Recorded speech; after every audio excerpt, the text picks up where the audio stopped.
live, lots of chicken. Alright, Shalom, praises to Yahweh, Hashem Yahushai, Hashem Barakatuh. I want to see apostles and elders, great news for all well. Shalom for the brothers doing the work to set the truth. We're out here once again, on the streets of London, doing the same thing we always do, prophesying the downfall of the current ownership, the current kingdom, and saying what? That the one who the world knows is Jesus Christ, known as Yahushua, who's a so-called black man, is basically getting ready to make his return on the planet Earth. Basically have a close and personal relationship with everyone, through means of war and conquest. And that basically what you're seeing now in the present times, anyone with two eyes in their head has seen there's been a shift since we came into 2020 really. There's been a shift in the way the world's been functioning. Now in a time where there's all kinds of shortages, issues with, especially when it comes to food and fuel. Those are two key things, and those are things that basically this society relies on. They lean on heavily. Those things are getting shortages on a global scale. You have a war ramping up with a European war, the first one in a little long while. That's everyone on edge, because more or less it's going to be the EU, NATO, the US, and their allies versus Russia and their allies. And that's going to be something, that's something that everyone's antsy, because why? It's looking like it's going to go nuclear, which, surprise, surprise, that's what's going to happen. So now we're in a time where prophecy is being fulfilled clearly. The mark as well, the corruption. That's something that you go back 5-10 years, even more than that, it was 2018 when Neuralink came out. If you go back like 10 years, people might have still been scoffing, saying it's a dream and whatnot. But now it's something that you've seen people with it already. Human trials have started, not on Neuralink, but on other ones. Neuralink said they're doing human trials sometime this year. So these things are all being pushed out to where you're seeing prophecy being fulfilled on a heavy level. And then now lets you know, that's meant to be what? A sign of the times. Yeah. It's the book of Joel 3:1. It says, for behold, in those days and in that time, when I shall bring again the captivity of Judah and Jerusalem, I will also gather all nations and will bring them down into the valley of Jehoshaphat. I will plead with them there for my people and for my heritage Israel, whom they have scattered among the nations and parted my land. Yeah, there's going to be a pleading. Because why? And that's the other reason. Why is the judgment taking place? That's because a good example would be actually the month's over. Now it's July. The previous month we would have Pride Month, which is still celebrated. So yeah. But Pride Month as well. Even when you deal with the term pride, the scripture said pride's not made for men. So that being something that's used and fortified, for the alphabet gang to boost themselves up. That's completely off. You also said pride goes before a fool. As in a fool, not like fall onto the ground, not a fool as in a person. Also, say that as well. As far as with this whole the alphabet gang movement, it's all of that. It's reasons why you got examples on the earth to remember. That's why the term sodomy even exists. You got these prior examples that exist as and they're meant to serve as a reminder of why partaking in certain things ain't gonna work out how you think it is. Same for laying hands on Israel. Laying hands on Israel is something there's not going to be a positive reward for it in the long term. And that's the thing. Now we're in a time where Esau's had the rule, he's had it for a minute. That little time is mentioned in Revelation where it says Satan will need to continue a little season. And because of that, he's essentially now looking at like the Most High is behind him. He's thinking there's not going to be any judgment, there's not going to be any punishment. He's basically going to be able to continue as he desired to do. We read this. We couldn't read it. It's the book of 2 Peter 2 and 4. Point is in verse 6. Because the Most High spared not the angels that sinned, but cast them down to hell and delivered them into chains of darkness to be reserved unto judgment. And spared not the old world, but saved Noah and the eighth person, a preacher of righteousness, bringing in the flood upon the world of the ungodly, and turning the cities of Sodom and Gomorrah into ashes, condemned them with the overthrow, making them an example unto those that after should live ungodly. Yeah. So just as you had in ancient Greece, ancient Rome, and now in the new neo-Rome, that they've all fallen into that same trap, that same snare of getting into those same lusts, man, those same carnal lusts, where you can have men burning with lust one to another. Women too, yeah.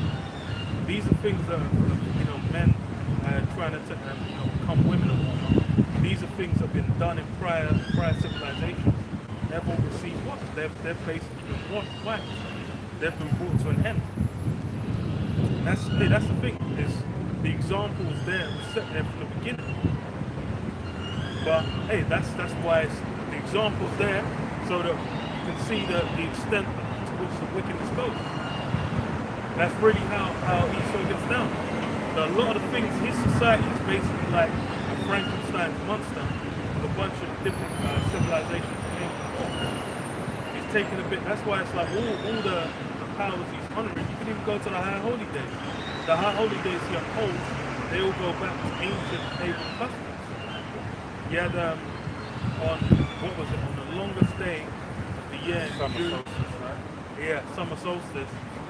You had people going up to Stonehenge, doing all kinds of pagan observations. Because why? Because now is the time where you have a society where everything is, everything on the left-hand side is given a green light.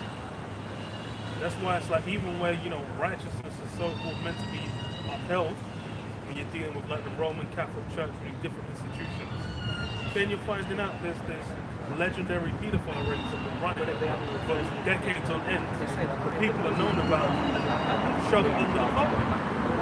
You got within the Roman Catholic Church, these guys are having to do investigations into pulpit boys getting pussy pops into what the hell are they called? A bunch of the priests been found out to be going to gay bars and whatnot. It's like, bro, it's like what the whole thing is a smoke screen. It's a mirage. And that's why it's like, it's all that's a big part of Esau's culture. Everything's presented one way, but the reality of what's underneath is completely different. The devil.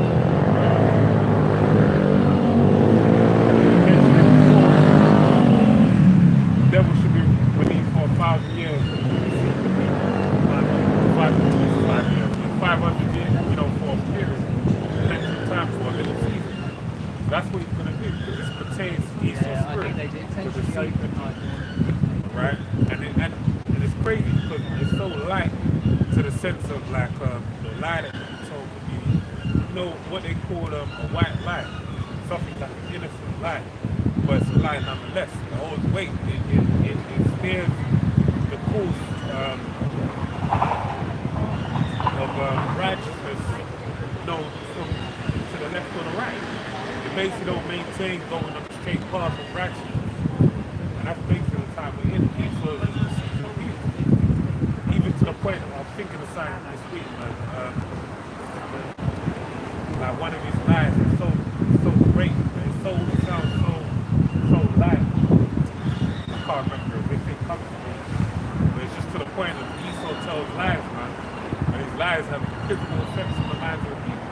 And we just had that guy that we passed, like, these boats discovered America in different places. Fucking dumbly, man. But that's how the minds of the people believe. And they'll hold on to it. Because why? It's betterment for themselves. It makes them sound like they've done great things upon the earth.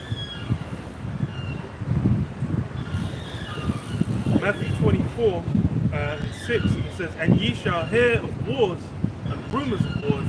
See that ye be not troubled, for all these things must come to pass, but the end is not yet." And that's the thing. These things are signs of the times.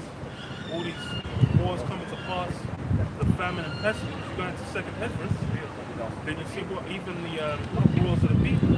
You just had the Supreme Court swat Roe v. Wade out of the sky, and even swat what was it? The New York concealed carry law, I believe it was, got swatted out of the stratosphere. And you got people on the social media talking about going out and smashing up the Supreme Court. Like these guys were what's that black guy on the Supreme Court? I can't remember his name. But the Jake on the Supreme Court, all over Twitter, this guy's getting called a fucking nigger by a bunch of white boys, man. It's the funniest shit ever.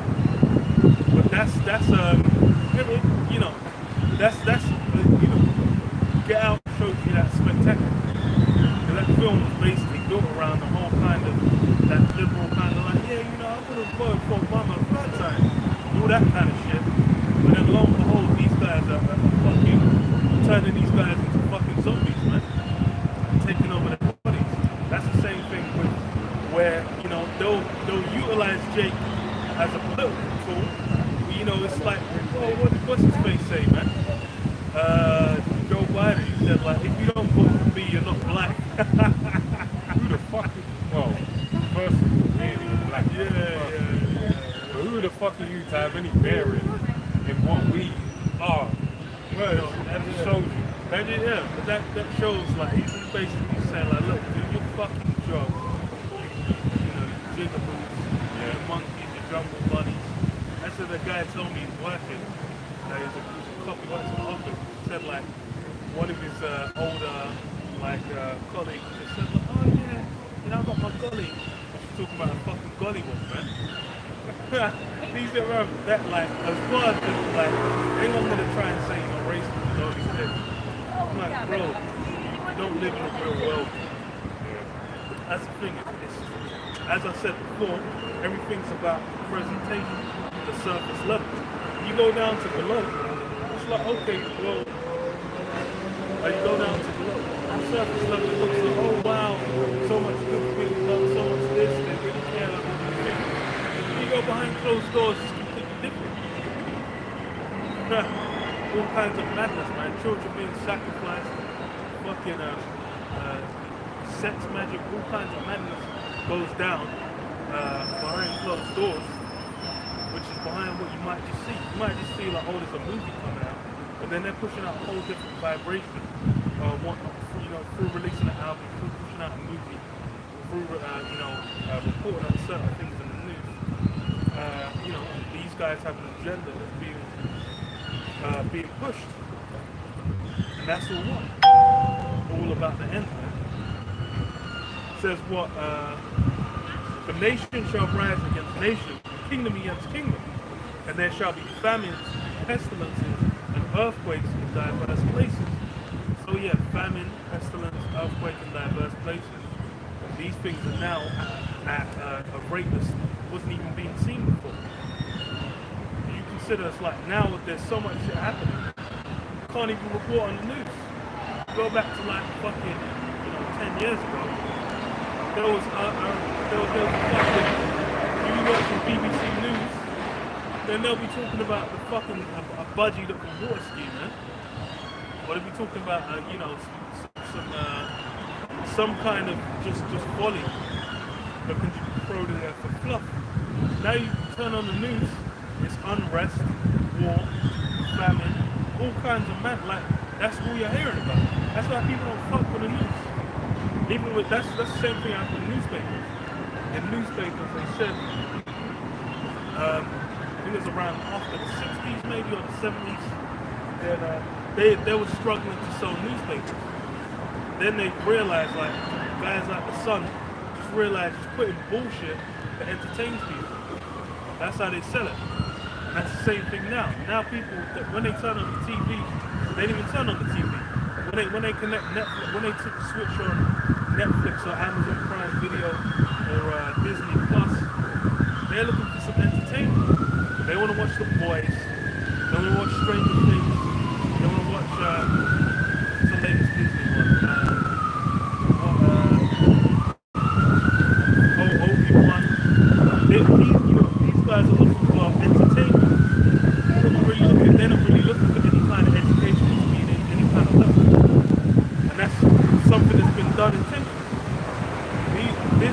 things that have been seen against him. You got something? I mean, I can go back to Joel. Psalm 64:2. Hide me from the secret counsel of the wicked, from the insurrection, the workers of iniquity, who whet their tongues like a sword and bend their bows to shoot their arrows, even their words. So Esau deals with these secret counsels, and these are things that have gone down through all time. There's always been, only where they'll focus themselves. Really, is from what's it called, man? From Rome, because as it says in Daniel 7, diverse from all the other beasts. In Rome, you had like the what's it called, democracy, where you have people voting in, you'd have a senate, and they didn't just set up a king. They had groups of people combined together, so-called wielding power. But then that obviously made it where they're able to give the illusion of giving regard to the people. But they're really pushing it. They'll be pushing they'll basically be not having to stand at the forefront and put themselves as a king, but then wielding the power as such. And that's something that has now been used in modern time as well. Well, you see, that's why you have like, what's her name, Joe Cox, the MP that got shot in the face. It's like they'll be the guys in the forefront, like they're facing the news, they're the ones reporting things. But even then, it's like with Boris Johnson's out there like he's in charge, but then you had articles coming out about what Queen, Prince Charles, and how they influence policy. And these are things that they're not meant to have done for like fucking hundreds of years. But obviously, lo and behold, they ain't really how things run. It says what? They may shoot in secret at the perfect. Suddenly do they shoot at him, fear not. Yes, it's what? They shoot in secret at the perfect. They're basically looking to what? Their aim is Jake. That's where a lot of policy who are leaning. The so-called Negroes, Hispanics, and Native American Indians, who are the Israelites. These guys are the main opposition to everything Esau's trying to accomplish. When we go back to it, it comes down to the blessing that Jacob got, that Esau desired. Esau was that's why when he saw that Jacob had tricked him out of the blessing, then he was just like, he wept. He was like, oh, surely there's another blessing. Esau's been hunting that down ever since. But it tells you that the Hebrews so carefully with tears. So in the midst of what it tells you in the book of Genesis, what happened in the book of Hebrews breaks it down. Yeah, he was crying, but it didn't stop there. He was crying was an incentive. It was vengeance. Tears of pain unto vengeance. He said, nah, I'm gonna get it. I need to get that blessing back.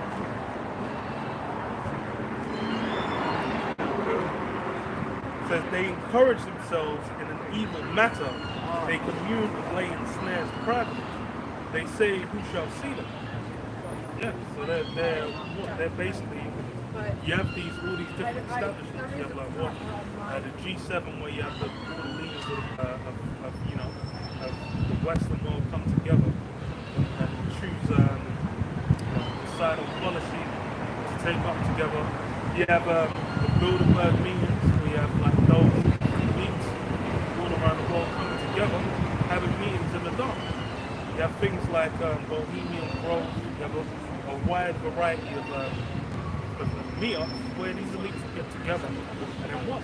They'll decide and plan. And these are things that the general public, you might be able to go and watch Parliament TV, see things be spoken about. But it's like the joke of Parliament as well is, if you watch it, the vast majority of things that are spoken about, votes are taken, most people aren't even going to be there, especially now it's summertime. You're going to see people that are just, they're fucked off on holiday. There's going to be like 5 people in there debating something where, the general public, that shit could be, that shit could have a significant change in your life. and no one's there to give a fuck. That's why a lot of these things are already decided. These things are planned. I was reading about the term because I was reading the news. They mentioned like the Tory whip, and I was like, "What's the whip in politics?" Then they said like in the UK, it's a term used. It's basically one of the MPs that's meant to make sure that everyone else votes in line with the party's policy. They're basically all meant to be in line, vote for what the party wants, and that's a role that they have. They have whips, and then you consider. They said they're meant to put aside their own prejudices, their own voting thingies or whatever. Even what could have got them in the same position, they're meant to throw that in the bin and vote for whatever the Tories want or the Labour wants. And that just shows. Hey, that shows the whole thing. The whole thing's a fix. It's basically about what you've got two parties where, and it showed as well. As soon as Labour got in with what's his name, Tony Blair, man, New Labour, that guy was a warmonger as well. That guy wasn't thinking, oh, let me dead the wars, peace and love. My man linked up with Bush. Their man, it was like Arnie and Jake when the arms. You got the time when they both arms touch, man. Dilla. The arms just holding it on their arms like the bag glistening with sweat for time. Them man linked up to go fuck up Iraq, which they admitted was an illegal war, and then they were like, y'all do it again. Them at Tony Blair still get paid millions for speeches. But that's why these things are in the dark. The general public has no say. They have no weight in the matter. They can go out, they can protest. Bro, the fucking Iraq war, there were men protesting. Wait, there were men protesting in front of Westminster for fucking decades. When they finally ended it, they did an interview with guys that was like, yeah, I've been camping there for like the last 10 fucking years. There was people out there protesting that shit from the beginning to the end. That didn't mean shit. These things, this power lies elsewhere. These men, the so-called democracy that let the power to lie with the people, that shit's a myth, bro. Go sorry.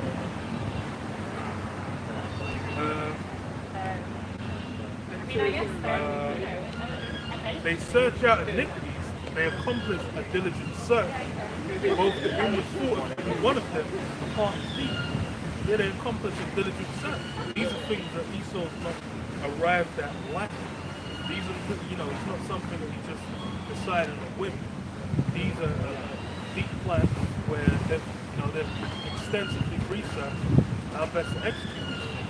You can see that there's a large amount of research done into, especially when it comes to what human behavior, thought patterns, and whatnot, how people respond. And then you also have what they call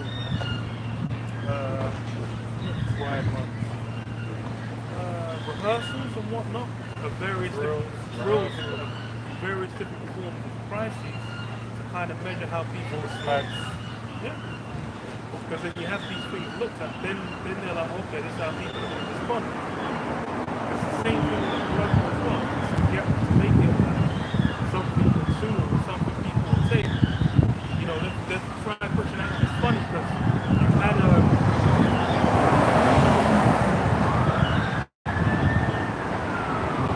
in the UK, they tried to push it for a minute, the national ID card. They were trying to push that through various different ways to get people to kind of accept it. But people weren't down with it the slightest. They were just trying to be like, nah. They're like, nah. They could never get people to eat that. People will protest, and that's similar. That's kind of a rebellious spirit you have of the people over here. All over Europe as well. France, them guys have been rebelling for the longest. They ain't gonna allow things to run. Yeah, exactly.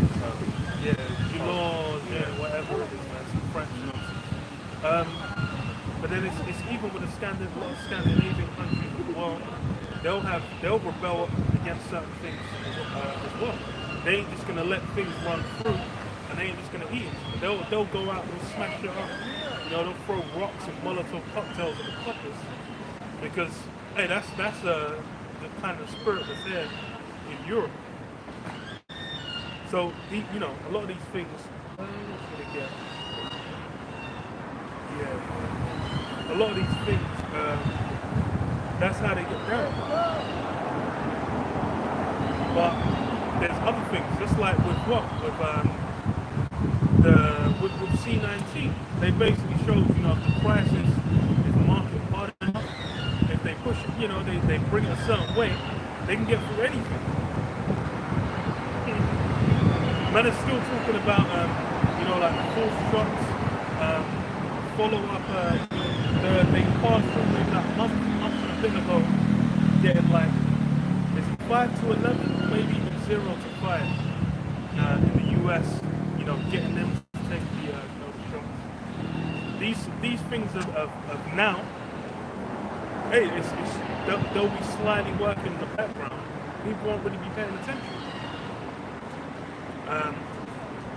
Says what Ezekiel 28:3 says, behold, thou art wiser than Daniel.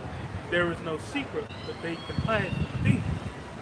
With thy wisdom and with thine understanding, thou hast gotten thee riches, and hast gotten gold and silver into thy treasures. By thy wisdom and by thy traffic, hast thou increased thy riches, and thine heart is lifted up because of thy riches. Yeah, so Esau has been given that wisdom, like I said, wiser than he's got capabilities to do certain things, been given certain technologies, been given certain means. He's able to execute power over the minds of the people to a great extent. But then what? That's the thing. That's a power he's been granted, and for a certain period of time. But that's going to run up to a war. Because as far as for Esau, he's basically got the list of things that he needs to accomplish for the sake of what? For prophecy. But then it's also what? He's got the limit. Basically, the war that he's going to smash headlong into. Set the bounds and you kind of pass it. It says in the book of Job. Heavenly Father set the bounds. Yeah? And once he hits that, then it's done. It's like this. Won't get a millisecond more, a millisecond less. You're going to get what the Heavenly Father meets out to. Yeah, what he's going to allot it. It says what? Psalm 64. So back in Psalm 64 and 6. Oh no, 7. It says, but the Most High shall shoot at them with an arrow. Suddenly shall they be wounded. That's the thing as well. It's an excellent point that was made by Gamaliel, I believe, about, you know, consider what you do as touching these men. For if this, you know, if this what's being done is of the Most High, then there's no one that can stand against it. If it be of men, it will come to naught. And that's the thing. What Esau's trying to accomplish, up until a point, prophecies behind it. Then the destruction of it has prophecy behind it. So he's not going, you know, he's not going to get what he dreams of. Job 20 goes on to, you know, when he's about to fill his belly, when the Most High will pour his wrath upon him. Hey, this right now, you know, everyone's playing their role. And that's the thing. It's going to come into, well, as it seems now, you know, everything seems so pleasant, mild, and that's only really here in the UK. It's really in the loop. Because like I said earlier, Sri Lanka's, them men are completely fucked. Them men have got no fuel. Them men have got no food. They can't get no imports because they're running out of dollars. Like they're all kinds of fucked. And that's just one country, one example. That's something that's being going to be felt more and more. It says, so they shall make their own tongue to fall upon themselves. All that see them shall flee away. Even their own tongue is going to fall upon themselves. Esau's going to reveal he's basically going to out his own secrets. As he has been doing by whistleblowers, and also because of free movement. It's done on many levels.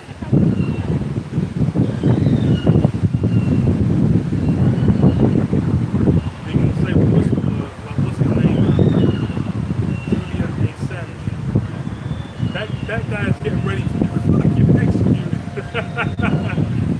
That guy, they're finally looking to only do his last appeal before he gets sentenced. So he gets told, sent to America, where they can fucking, put this guy in Guantanamo, rip his fingernails off. They'll be doing what? Bro, they're gonna be annihilating that guy, man. That guy's gonna have no skin left on his face, man. He's gonna be all kinds of fucked up. That's why he exposed secrets they didn't want out there.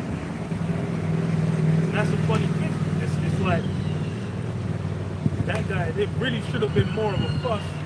That guy's getting fucked over, but people are just kind of whatever to it now. The other people that were releasing that shit, they had to fuck off to Russia, man. The funny thing is, it's kind of crazy.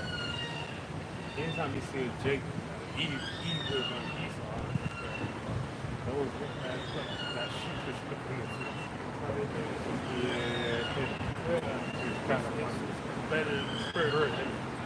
Because I ain't even doing anything. I'm just existing there. Like, I'm out of this. I'm not involved. I ain't gonna do anything. That shit's down to you.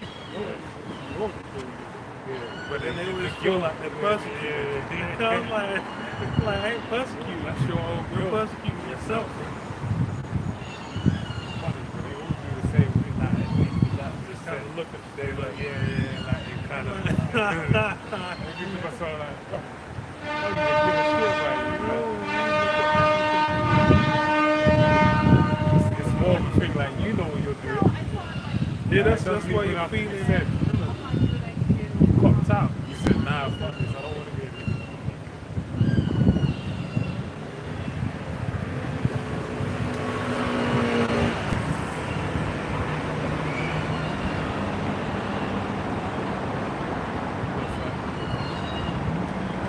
Yeah. I just need to play the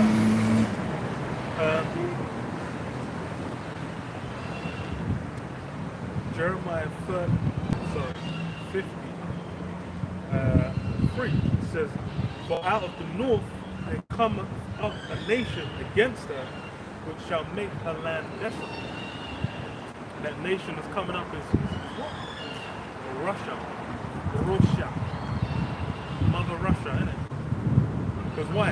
It's as far as for Russia, these guys have been from essentially the end of the Second World War. The key enemy that's basically allowed America to expand its influence and control over the world. That's been the justification. But since the end of World War II, they're basically like, Europe, you guys are done. Too many fucking world wars.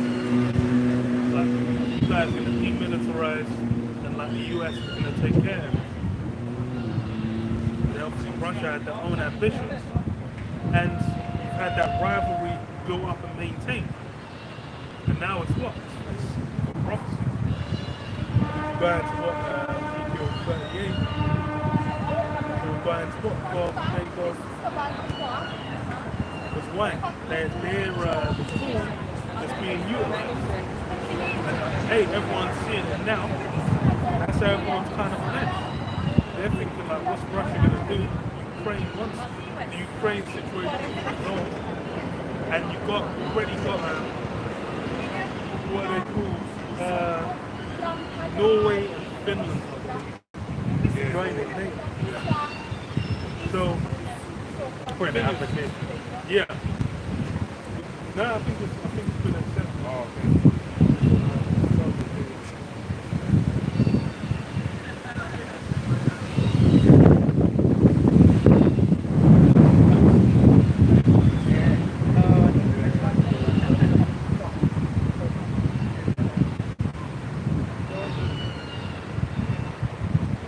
Yeah, they're set to formally join. They're set to join. So they're set to join. As That in, means like, I think it's just like, accepted. it's just like the formalities of what they're doing. But I remember Turkey was saying like, nah, don't do it. then they kind of flipped it to being like now saying, like, oh yeah, it's cool. So yeah.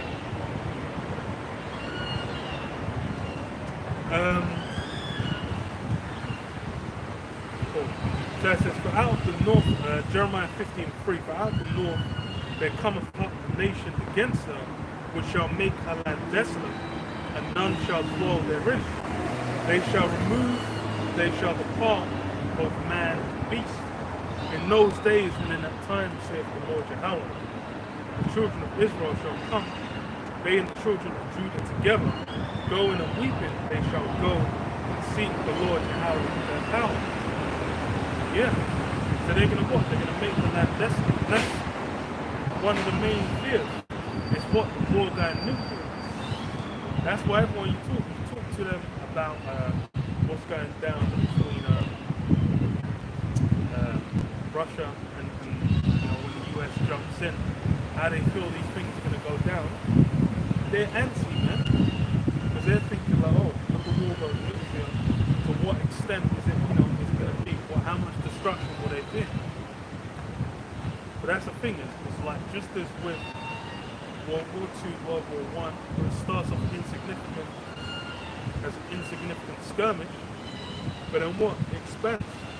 It's funny, someone was watching a video, they kind of broke it down that even before Crimea, Russia was already annexed Georgia, and no one really gave a fuck. It was only when it was Ukraine and Ukraine, like Crimea first, and now like the mainland of Ukraine. That's where it started. People in the West actually started to pay attention to it and kind of look to take action. But why? It's because now the position that Russia's in is different. Because of the links they have with Europe, it's their economy stronger, their military is more developed, and as well, you just had what was it? Like the main thing that kind of showed America was slipping was when they fucked off out of Afghanistan, man. Man just were like man would say we're leaving tomorrow. Bro, man was so bugged they were trying to hang on to the fucking plane, the Air Force One planes, and just leaving the country. Like, please take me to America. That man, after however many years, that man just fucked off. After they did that, that's when China started making moves, Russia started making moves. So like, yo, these guys on the slip. Slippery slow. But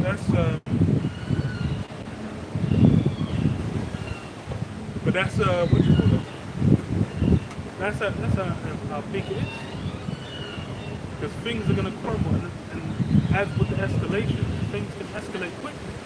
Just as we had with like the C-19 that came out of nowhere. Even like the fuel shortage, that shit just kicked off out of nowhere. It was you had a period of time where it was just kind of like, oh, there's shortages and there's shortages and that, and bang, you start seeing the prices skyrocket. You understand? Like, and the funny thing is, I think it was like $5 a gallon. They said 4 years back, that's kind of going to be the breaking point for the US. Now it's not even a matter of like getting the diesel. It's a matter of now it's not even a matter of the price of buying it. It's a matter of getting it all. With a lot of these things, where it's going to be like if there's no supply, then countries are going to grind to it. You got something?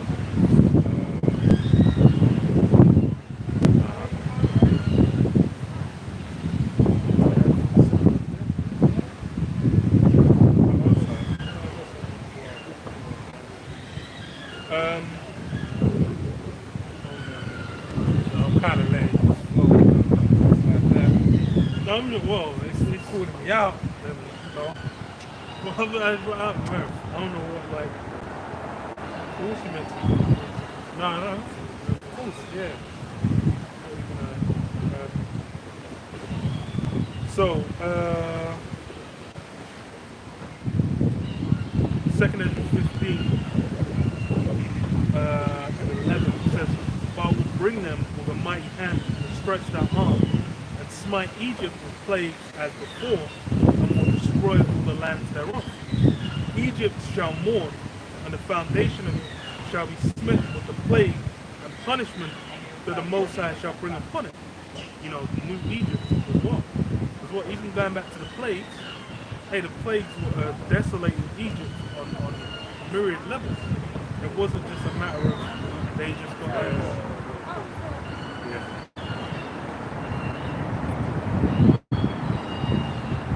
It wasn't just a matter of one or two things that went down. It was multiple layers, levels that actually led to the full-on smack. It says what they that till the ground shall mourn, for the seeds shall fell through the blasting of hell. That brings to mind as well, even with Sri Lanka, one of the first things they did was because the government ran out of money, they cut the fertilizer purchases. I think the price went up after Russia and Ukraine stopped supplying, after the sanctions and Ukraine stopped supplying. And then they basically said like, oh, there's no fertilizer, government's not going to be able to buy no fertilizer. So because there was no fertilizer purchase, then the harvest was even worse. Because obviously the only way they're able to maintain the level is what? With fertilizer, artificial means. So when they had split in the wrong home. But when they didn't even fair. Excuse me. Look at that. That's what you're looking for in one thing.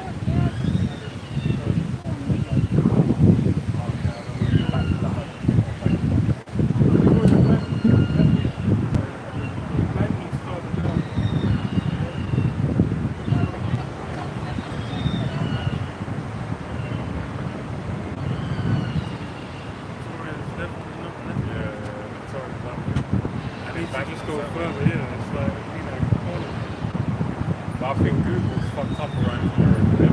Everyone goes down there and come back. The one down the road that told you where Victoria Bank So I said, where was I reading? So, so I said, I'll read it again. Verse 13 says, they that till the ground shall mourn, for the seeds shall fell through the blasting of the hail, and with fearful consolation. Yeah, you've had what's the word? A bunch of crops failing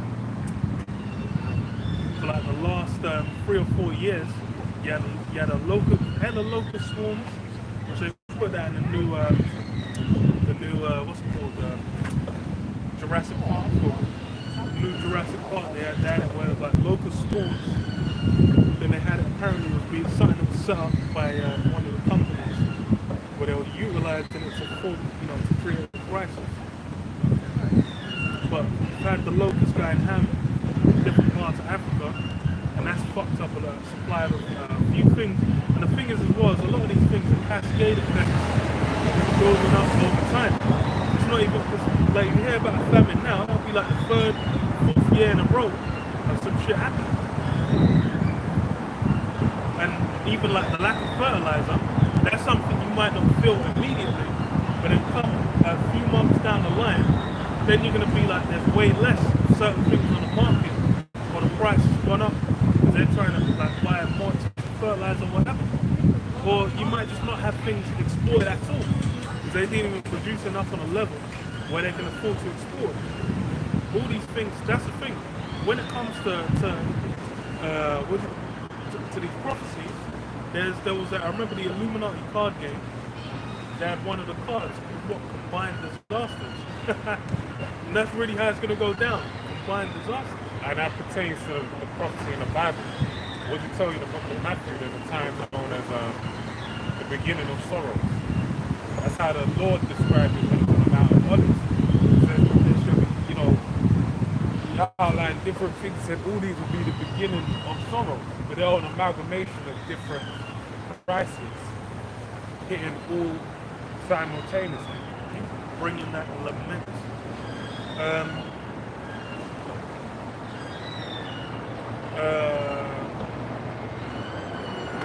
So fearful consolation says, verse 15, woe to the world and them that dwell therein, for the sword and their destruction for overnight. And it's funny because even, bro, it's like Sri Lanka said 15 hours a day they're cutting the power off because these men don't even have fucking electricity. They don't even have fucking electricity. Yeah, I don't even know. Bro, that's just a high I'm like, mountain. it's gonna be blasting. It's the fact that it's a fucking scooter, yeah. That's It's a just fucking barely subwoofer, yeah. Yeah, I'm like, bro. It's a subwoofer. So even if you're on a fucking bike, it'll make more sense. But yeah, what was I saying? The sword and destruction. Oh, yeah, in Sri Lanka, these men ain't even got electricity to fucking turn. They said 15 hours a day. There's no electricity. So man said they can't even run businesses. I'm like, bro, if you had meat in the fridge, if you had a freezer full of stuff, the shit's done. You better learn how to sort that shit, man. Right? Well, they might not even have the forewarning. Yeah, And then no, it might that's have it. just been like, Yeah. you got a freezer, the shit's been, Yeah. you wake up in the morning, the power's been out for 3 hours, you're done. Your whole business is fucked. Men will go out there and get a fucking, that's them men are trying to get the machete and start looking to trump up politicians. Them men are gonna just riot. Because why? They ain't gonna be able to fucking live. That's why the Bible says, blessed is he that readeth. And then it even goes on to say in the book of Proverbs 4:7, you know, wisdom is a principal thing. Of what I get and get understanding. This is paraphrasing. The point being is you gotta read this book. Right? None shall want to make, but then in reading it, you have to have the level of comprehension to actually understand it. But a lot of the people that read this book, what they tend to scoff it in, shall I say, what they tend to do is what? Oh, where's the beast with 7 heads and 10 horns? They'll take it literally. Yeah, like they look like literally. No, you gotta, the Bible's a book of dark sayings, parables, analogies. So you have to understand that. That even when you read about the prophecies that are going to come, you know, the terrible things that are going to happen, you basically have to understand that these terrible things that are going to happen, they're going to manifest in a way where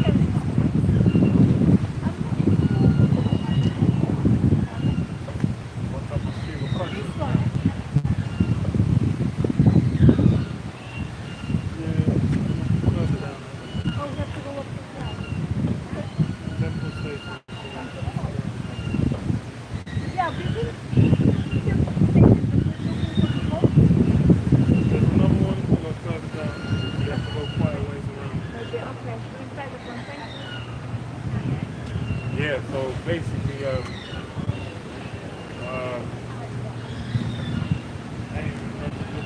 no, that's what I'm saying. She just come and start talking about whole stream of conscience. I saw her, I ignored her. That's why I turned. Yeah, I looked away because I knew she was gonna throw me off. Oh, reading. Yeah, so a lot of people read the book, but they take it quite literally. Alright? You have to actually read between the lines. Why do you have to read between the lines? Because things are gonna happen. Like I said, famine, earthquake in diverse places, one nation rising up against another, and pessimism.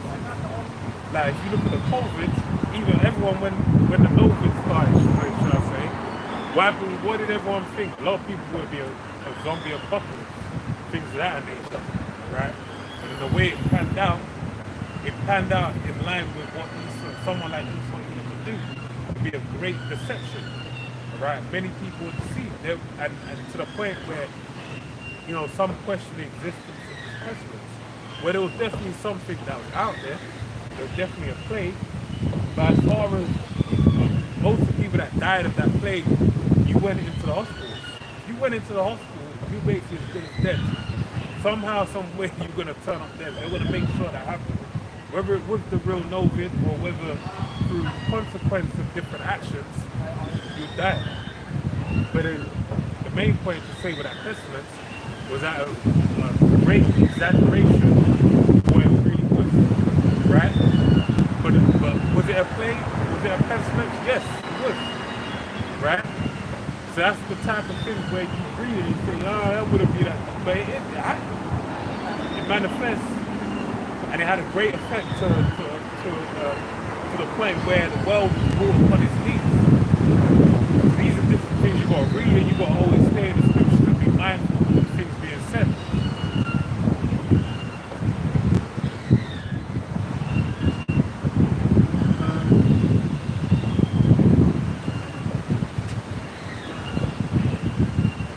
John 6 and 63, it is the spirit that quickeneth, the flesh profiteth nothing. The words that I speak unto you, they are spirit and they are life. Yeah, so the spirit is required to get, to get this with completeness. It's like, as far as for, what you read the scriptures, it's like the spirit ain't working with you. They ain't gonna be quicker, man. They ain't gonna take root. That's why you got people up in the church. Bro, it's actually wild. Like, there's men up in the church that read this daily. Then what? Just go out and just be booty blasting fucking 11-year-old boys. Still feeling justified. That's why you're getting the whole alphabet game.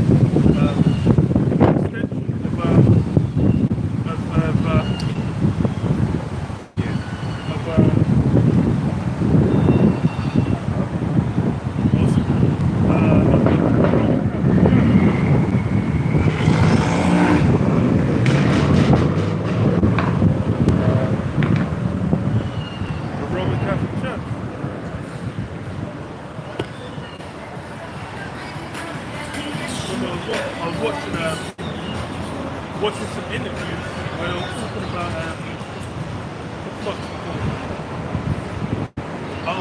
they'll talk about LGBT guys, different sects of the Roman Catholic Church, saying how now in 2022 there's much more acceptance of this within the church. I was like, bro, what the hell are you talking about? The scripture says what it says, man. It's plain as day. Just back to this.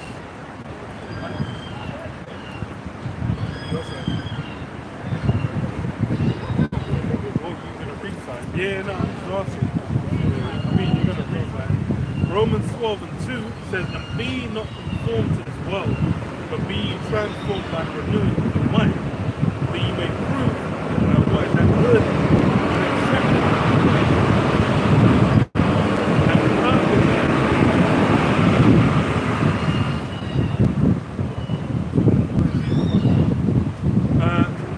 And be not conformed to this world, but be ye transformed by the renewing of your mind, that ye may prove what is that good, acceptable, and perfect will of the Most High. So yeah, be not conformed to this world. Now, if you're going to be performing one of the legendary sins of the scriptures, and then call yourself, being like born again and true, you don't know what the hell is going on. You're dealing with a whole completely different set kettle of fish over there, man. But that's the current times. Even then.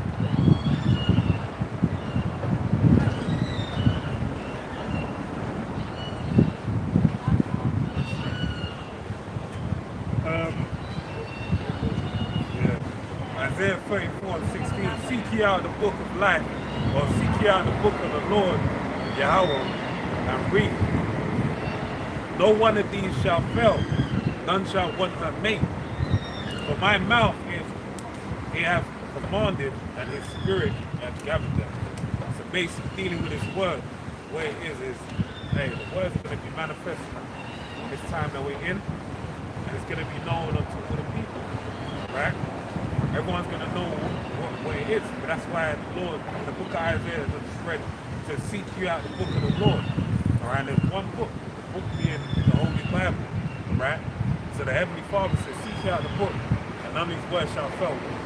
What this book, what is it comprised The of? true word of the Lord. Sorry? The true word of the Lord. Yeah. By Isaac, Judah, our 12 tribes. Yeah.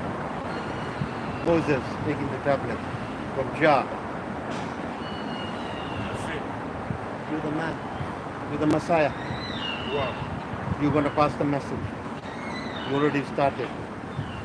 Hey, You met me. man. Serious? Everything you can follow is on God. Yeah. So we have basically the word, what pertains to the word is the prophecy. Right? The words Prophecy of is prophecy already- we ain't gonna fail. That's right. As it tells you in the book of Revelation 19, it tells you the testimony of Yahweh Shai is the spirit. Revelation 19 and 10, and I fell at his feet to worship him, and he said unto me, See thou do it not, I am thy fellow servant, and of thy brethren, that I have the testimony of Yahweh Shai. Worship the Most High, the testimony of Yahweh Shai, Bro, is the spirit of what prophecy. gear are you on? I don't know. I'm outside the temple. And I saw heaven open. Well, that's it, the Crown spirit gear. of And the what's the testimony boat? of What Yahweh kind Shai of is the boat? spirit of prophecy. That's the key thing. The spirit of prophecy. Yeah, yeah. Now is the So time I'll wait where for you. Where are you? we're in the midst of prophecy being fulfilled. And Okay, that's why I'm coming. being able to, Thank you. what's being Okay, thank interpreted, you. what's going on in the current Hallelujah. Lord God. Bless these souls. The meek, the miracle shall rise. There's nothing weak about us. They have been silent too long. Our prophet, Bob. So you believe in the Bible? I believe in the whole thing and more. I'm a Uganda nation. Born in Where you Uganda. from? Uganda. West Sudan. You know where your father's father goes back to? India. I'm Indian. But I believe in this story and prophecy and how things were taken from the black man and stolen. And there was a black power, even Southern Sudan, where I'm based in Juba. There were prophets who were black. None of these countries showing white doll or white Jesus. Jesus can't be white. No, geographically you find it. How can a brother from there be that color what they depict him as? No, please tell me, please. Well, Keep it you simple. know, we can give you the real, from the source, Give me some template. Must We keep don't in have no contact. pamphlet. No pamphlet. The only thing we can do is Give me a number. I can't do that. So But how I do can we give you contact? I say you YouTube. go Yeah, which one is it? I remember. I'm a lawyer. I'm not an old It's man. called GMS Quickening. Which one? GMS Quickening. Spell it please. GMS GMS. GMS Quickening. Fantastic, I remember. I'll Yeah. show you. Just check it on YouTube. GMS is GSK. The big pharmaceutical. Which one? Now, you don't know.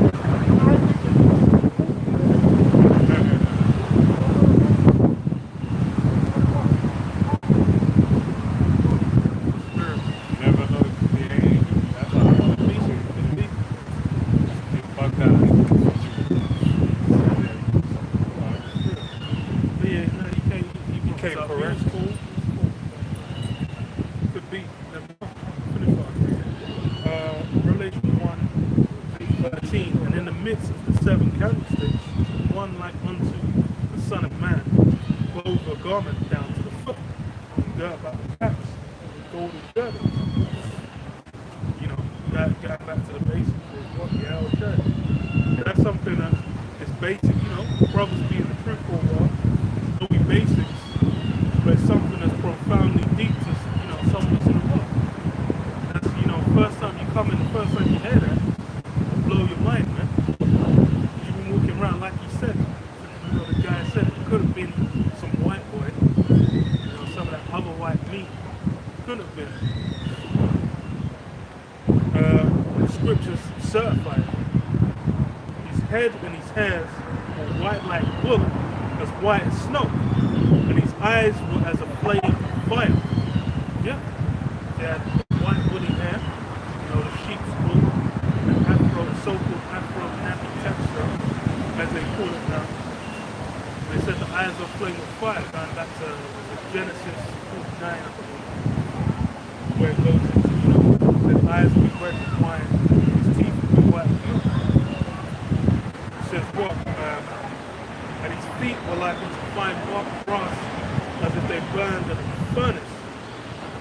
They had that dark brown texture to the skin. Which already lets you know. You know, you had the white afro, you had the dark brown skin. When you look at you know, any of these images in the modern day, then you already know. Job 9:24 is fulfilled. The faces of the judges have been covered. Because why? In the image there's power. Esau knows. That's why he set up his image. You have that famous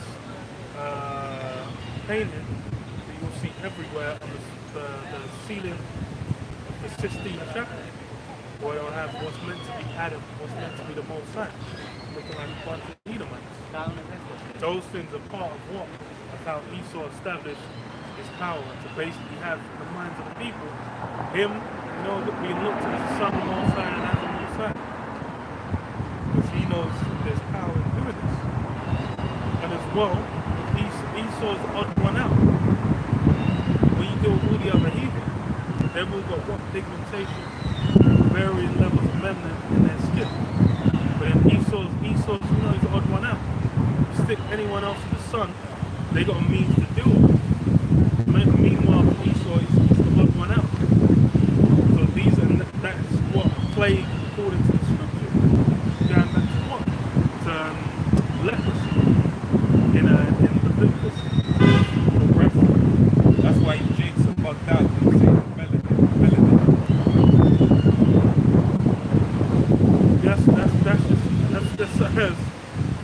It's not that deep. It's just something that's there, man. It serves a purpose. That's something that really all nations are meant to have. Esau had his melanin. Yeah. Back when he didn't come as Esau, he came as what? As Cain. He had it stripped. Even now, you'll have Edomites. That's why you go into wheat and the tares. You'll have people that go back to, you know, what's meant to be so-called white people. But then what? They'll look like a Jake. They'll look like, you know, so-called black. But then what? Their line will go back to the Edomite heritage, man. That red man on the earth.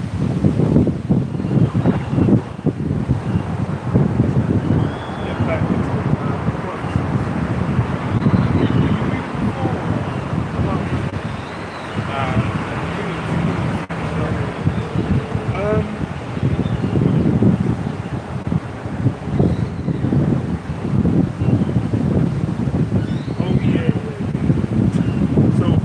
Romans 12.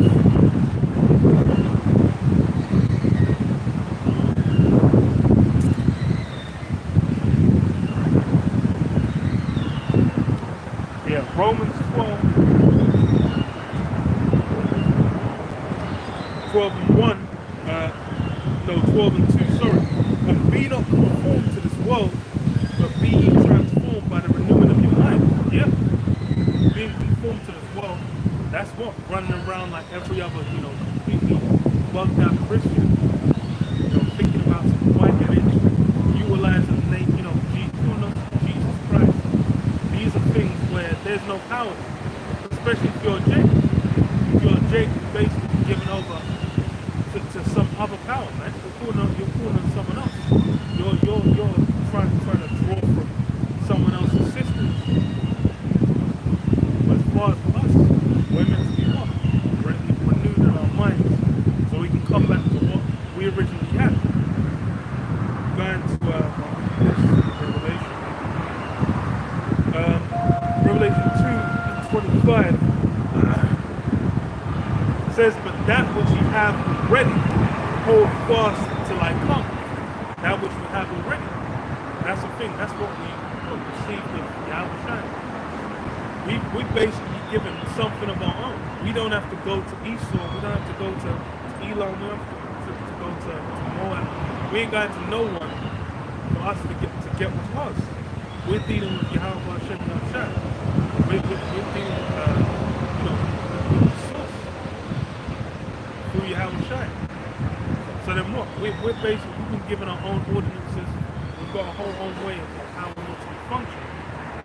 We're not meant to be looking at that to, okay, we'll go to Esau's law. We'll be getting into these different law books and breaking that down.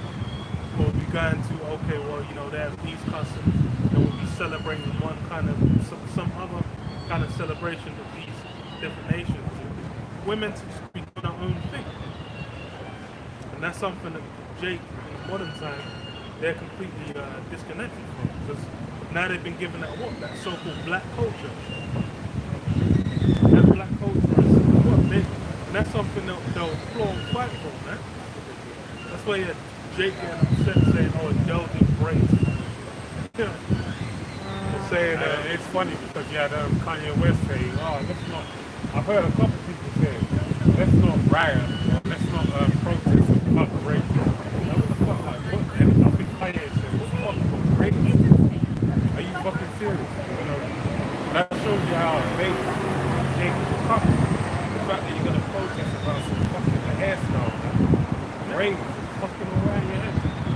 That's how they say on it.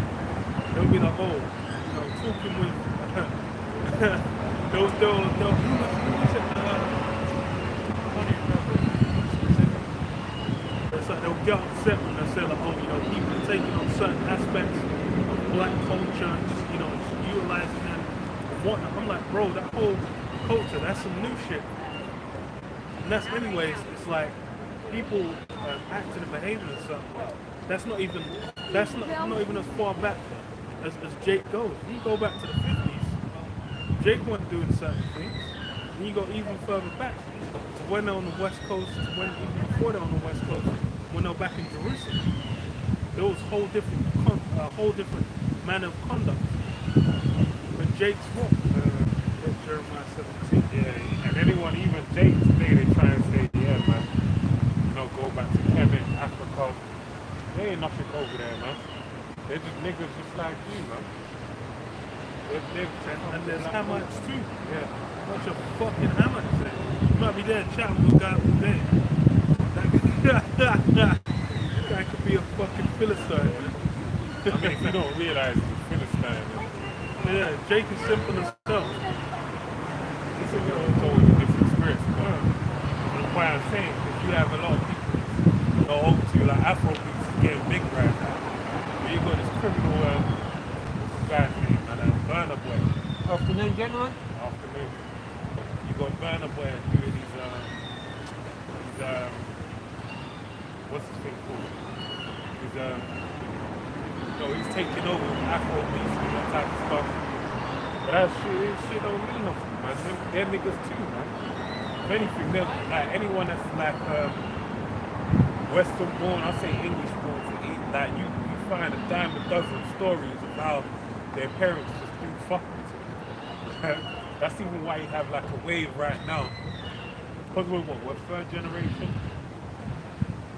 Yeah, technically. You have a lot of second and first generation people that basically going through shit that we went through when we were kids. Where they're saying, yeah man, where the generation before us basically took on the things that they're taking on. Saying, no, I'm not going to follow this African culture. My dad had my mum in slavery, so I want to do that. So no man can tell me this, that. So now they're holding to westernized culture. And then all that the infrastructure that went back to, Jake in Africa, basically was born to the point of going to school, you're educated, if you need anything, you have a job, and I fund you. That was the culture before. But now it's not like that no more. Now they'll suck you dry as any tools you have. They'll find out they can get benefits from you. They might get a loan in your name. Like they might do kind of heinous things. Yeah, it's hella big. That's like Benjamin as well. Yeah. That seems to be the one. Where it's like they'll just get loans out on their kids. Like when they're like 16, 17. Yeah. When they don't even know. Yeah. And then just they're done. They're done for the next 10 years. They ain't got shit. But and you wouldn't even know. I ain't gonna lie, yeah, let me show. That's no psycho thing, like, if I think they do that just because I'm your mother, like, I'm your father, I'm your dude, man, you shouldn't play like that. No, they're just doing it because they're black. Yeah, Nicodemus. Nah, I'm saying I agree with that shit. But I'm saying you should do that shit, right? You don't know who the niggas are on the planet. Yeah, I know that, bro. I fucking know that. But I'm saying you should, regardless of the fact they're gonna do it, you shouldn't do it. Because, and the reason why it's stopping me before I get to my point as well, there's been many a story. Even I know there's someone in my family on one side, on you know, this ain't in my family. I don't even fucking on the side, but from that side, and they basically had one of the children murdered the bloody mother, man, because he was like, you fucked up my life. So these are things that can happen, you know, and that's because why, you know, they make the choices in their mind they think the right thing to do, whether it's through the hand of their child or through the hand of the Lord or some kind of ill will, something ill food, but they're gonna be everything. Niggas are niggas anyway. Who's gonna be judged over?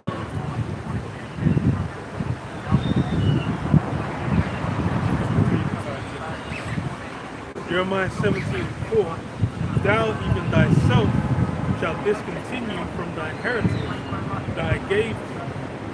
Yeah. So Jake's basically in a state where they're discontinued. That's part of the new thing. Because as far as for this captivity, this is where Jake is not, they've basically lost their connection from even nine of their days. They're walking around, you know, planet Earth, calling themselves by a variety of bywords. And that's all over the place. When you go back into, this is something that went down back in the time of the Greeks and the Romans, where you had Jakes that went off and made themselves Greeks, just completely integrated into society. But you still had both the Jakes that knew who they were. But now it's the whole nation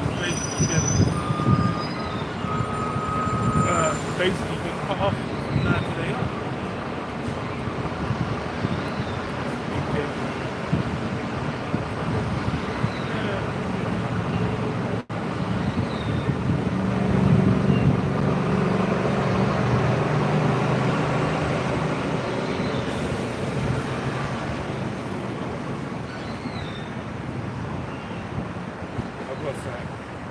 Alright, this is the book of Isaiah 3:1. It says, for behold, the Lord Yahweh of hosts, doth take away from Jerusalem and from Judah the stay of the staff, and the whole stay of bread, and the whole stay of water.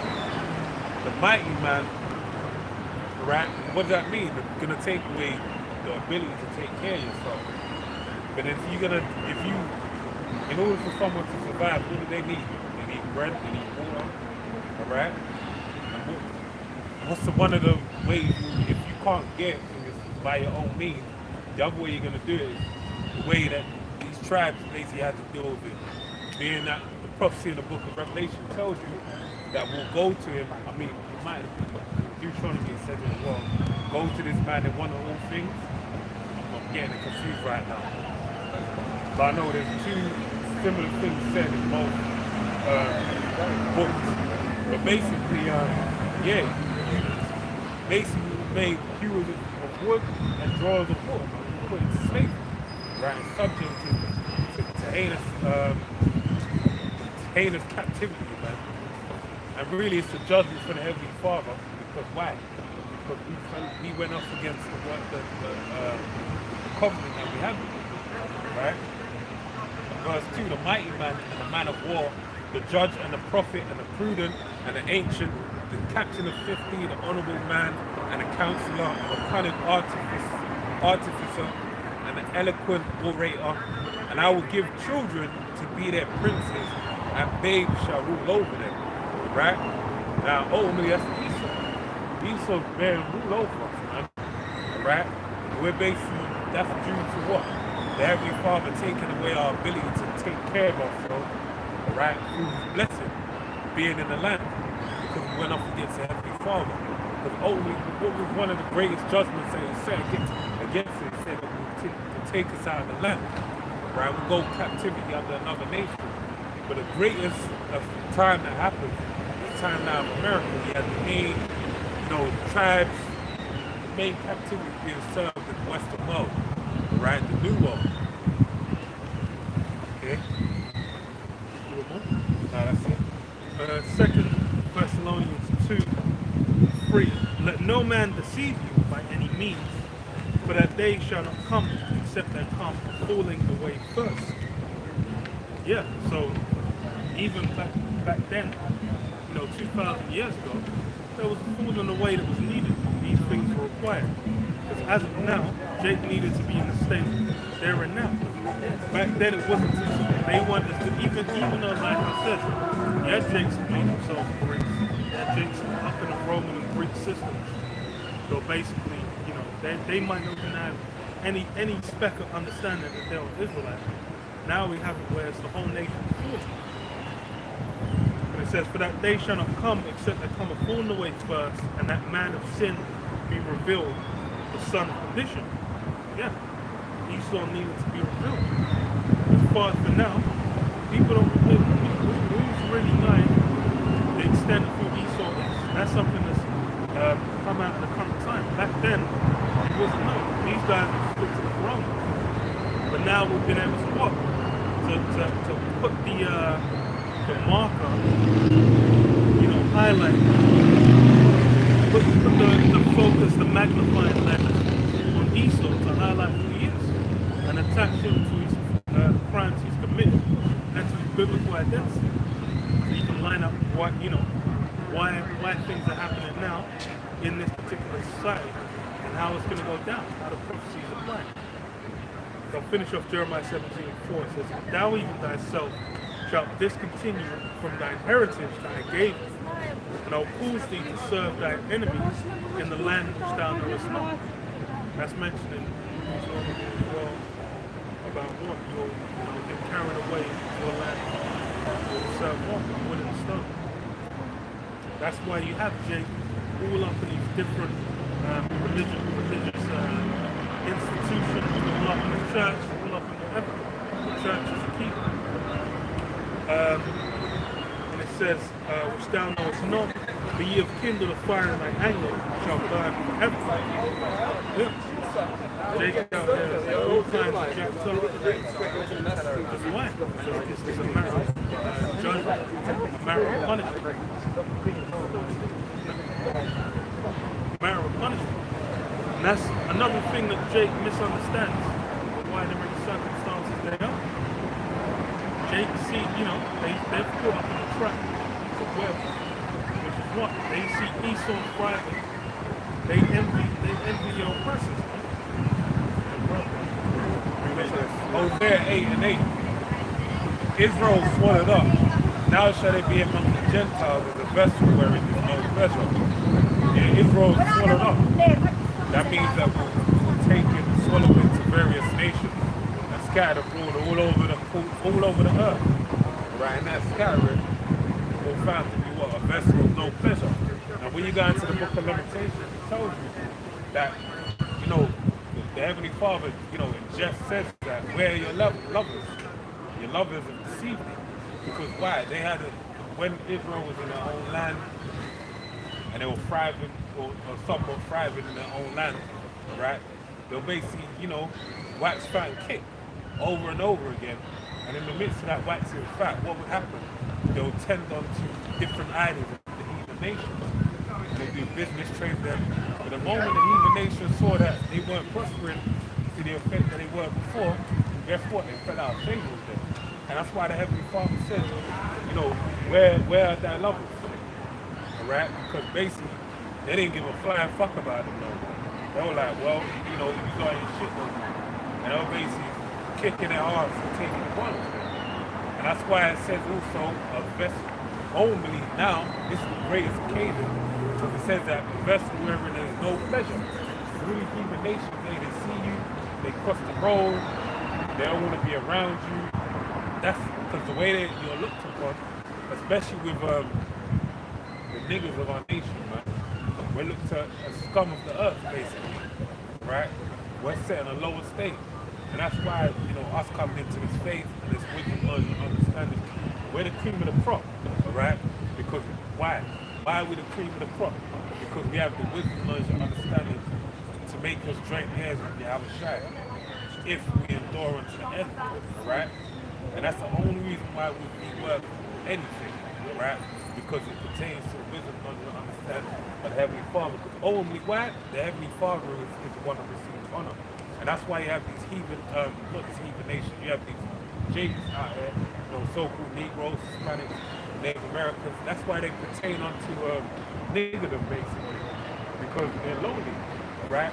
They've been turned into black people or these various nations that we can name that don't exist, all right? And then having that as your title, you pertain to that. You pertain to nothingness. You pertain to something that the Heavenly Father don't look upon and actually, hold any form of esteem to, all right? Whereas the heritage that the Prophet was speaking upon, all right, that we had, all right, that we discontinued from, made us something great in the eyes of the nation.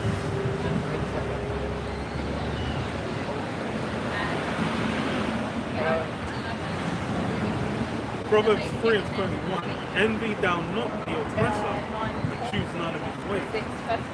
That's one of the key weaknesses of what Jacob doing now. Jacob really in a mindset where they're basically they're seeing what's working for the heathen. They're seeing Esau able to excel within the system. They're seeing the other heathen excelling in the system. But they don't realize there's a reason why they're lagging behind. When you go into Deuteronomy 28, it says, you'll be the tail, they'll be the head, you'll be the borrower, they'll be the lender, these different things. If what? You break the laws. And that's something that Jacob stayed doing. They're unable to understand what's gone down. But I'll read this. Proverbs 1:20 says, wisdom crieth without, she uttereth her voice in the streets. That's the thing as well. Wisdom is even easier to find than before. Now you ain't even got to find the right street. You just load up YouTube, utilize Google. You're going to be able to find the wisdom should you seek after it. But that shows right now, people, that's not something that people are desirous of. That's not something people are enduring, especially among Jacob. Jacob says earlier in the chapter as well, these guys are out there lurking for blood, man. So I said, she cried from the chief place of concourse, and the opening of the gates in the city, she uttered her words, saying, how long, you simple ones, will you love simplicity? And the scorners delight in scorning, and fools hate knowledge. And that's something that's happened to a lot of Jakes. Like the brother mentioned, they pertain to nigger. That's now become, they're within the sphere of black. They're looking at themselves and measuring themselves amongst the blacks. Which is why it's like even ignorance is worshipped among these blacks. They'll say melanin activators. Melanin activated.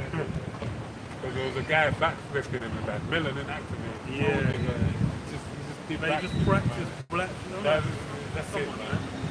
But that's why they're The cat could, like, then an animal can activate the melanin, start backflipping. Yeah. Elephant, yeah. Yeah. But they're looking for some channel from which to glorify themselves. A gimmick, like something to hold to. That's really what Jake like. They want to esteem themselves within some. They ain't got nothing. They don't want to work for nothing. That's the other thing as well. It's to actually build a level. That's why you have to put the work in. You have to hustle and grind. Even within these guys, guys out here doing it in wickedness.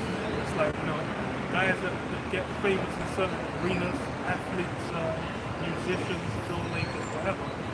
These guys have talents, but then they'll basically work and refine those things over time. Same thing that needs to be done with the word. Work and refine it over time. To basically sharpen your soul. Hey, you mentioned talent. Even when you go into the weight of a talent basically weighs 35 kg. It's around that 34, 35 kg. So if you had a talent of silver, right, that basically, the worth of that, I think, checked out, be like, I think it was like 80 grand or something like that. something like it's quite a great amount, great sum of money, right? So if you imagine having 34 kgs silver, the Lord said, yo, he gave one man 5, he gave another man 2, he gave another man, or I believe he gave him 3, he gave another man 1, right? Just that one talent, you know how great a sum that is, you know how weighty that is, that one talent of silver. And to get busy with that, you know, we could have just left it with the money changes to basically, you know, put some increase in value. Now, if you work out what a day's value was, a day's wage was a penny, denarius, and that was basically, I believe that was like a few grams of silver. I think it was like 10 grams of silver. But denarius goes back to the way it's D, which reads 10. Let me quickly check. What the fuck is that? Oh, the battery's fucked. Oops. Good thing I checked.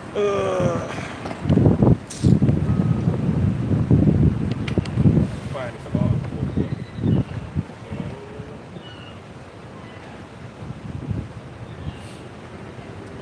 Dun, dun, dun.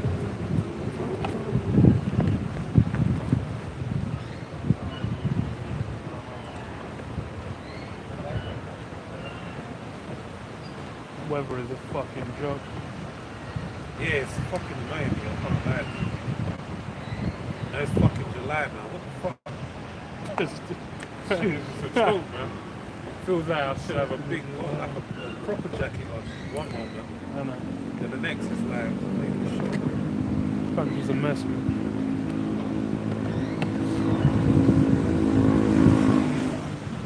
Alright, so it weighed 60 grades.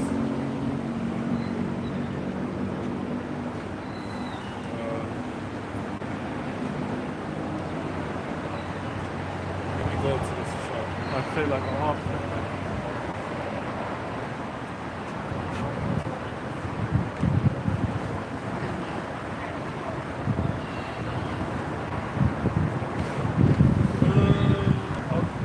Yeah, no, but let me just say my point. No, I said it. But the point being is that basically, like a penny a day's wage is a penny, basically. It's like, in comparison, I believe you need 6,000 of those pennies to make a talent. So that gives you an idea of what, you know, word talent.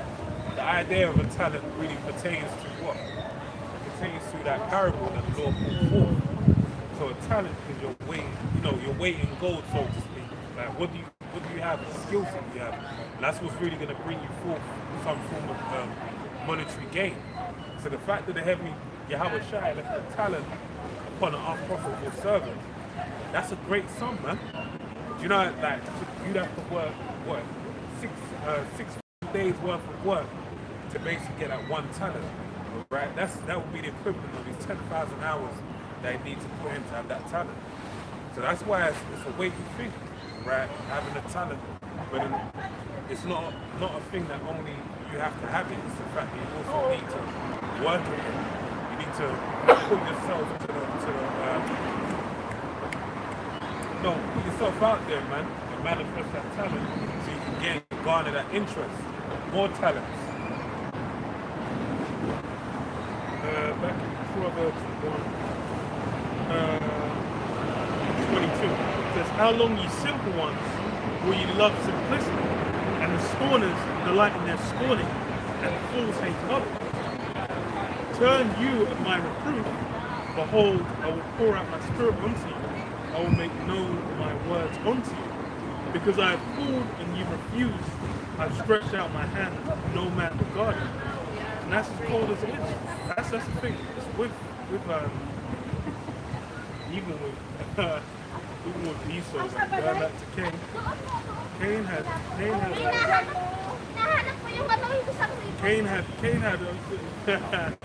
a certain comfort to him. It's like when he brought the completely off sacrifice, he said, look, man, it's like if you do it correctly, you'll be rewarded.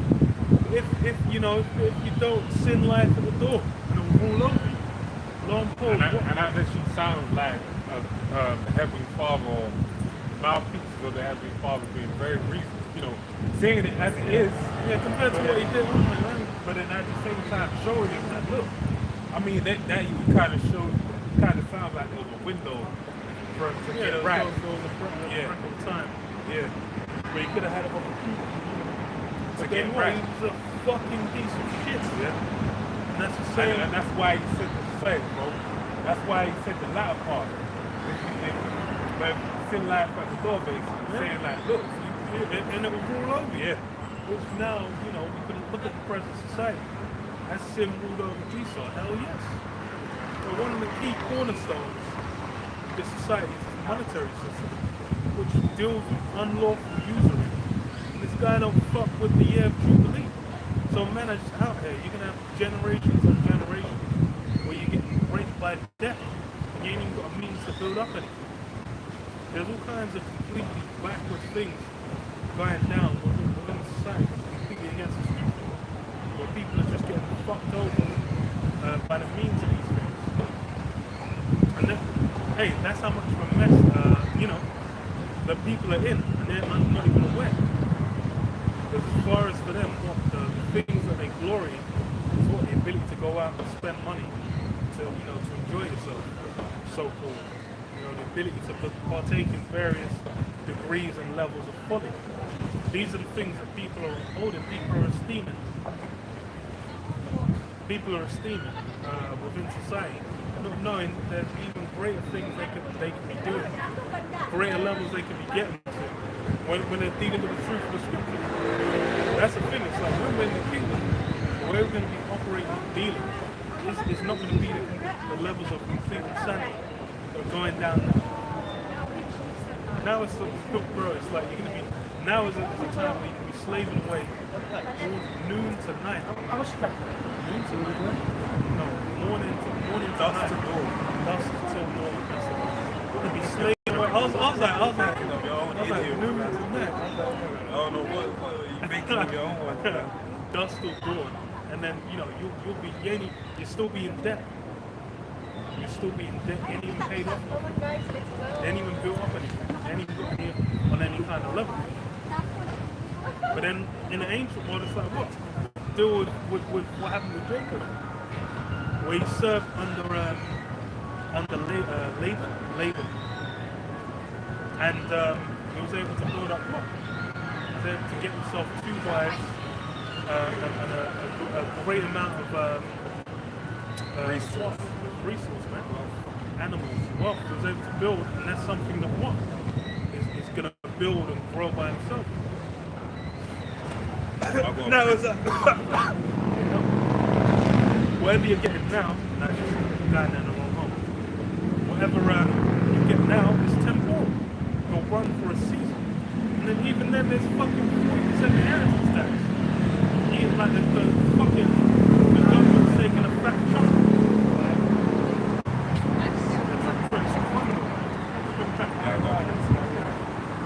Deuteronomy 30 and 19. I call heaven and earth to record this day against you, that I have set before you life and death, blessing and cursing.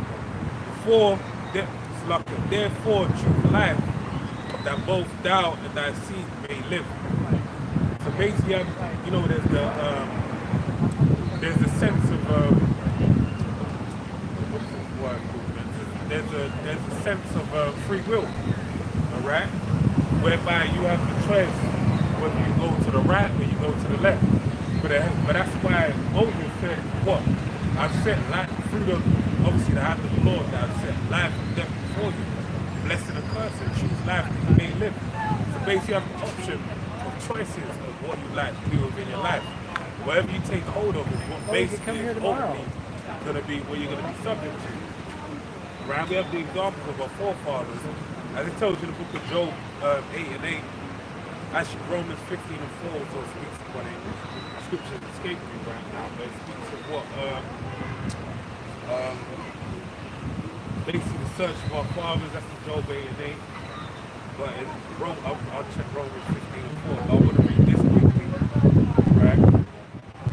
We have the example of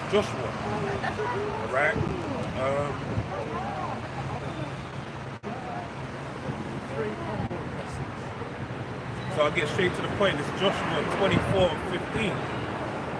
And if it seemed, I'll start from 14. Now therefore fear the Lord Yahweh and serve him in sincerity and in truth, and put away the gods which your fathers served on the other side of the flood and in Egypt, and serve ye the Lord Yahweh. And if it seem evil unto you to serve the Lord Yahweh, choose you this day whom ye will serve, whether the gods which your fathers served that were on the other side of the flood, or the gods of the Amorites in the whose land ye dwell. But as for me and my house, we will serve the Lord Yahweh. So basically that's a choice. Hey, you got a choice before you. But in reality, the best choice is to go after our forefather Joshua, man.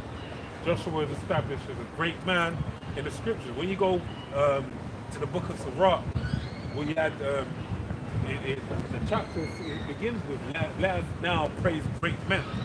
Right? Who do you find in there? You find Jesus. But what Jesus is being spoke of, it's being spoke of that of Joshua, right? Back then. But then also you have who also spoke of another Jesus. You had the great apostle of Stephen. What did he speak of? He spoke of the great acts of our forefathers, things they did, and how they pertain to righteousness, and how the stiff-necked and uncircumcised, or even uncircumcised in the heart of the children of Israel basically wouldn't follow after the words and the daring. But who was found read in the records? Joshua, right? So I think it would be a wise option for you to follow after Joshua and serve the Heavenly Father, man. And all your house as well.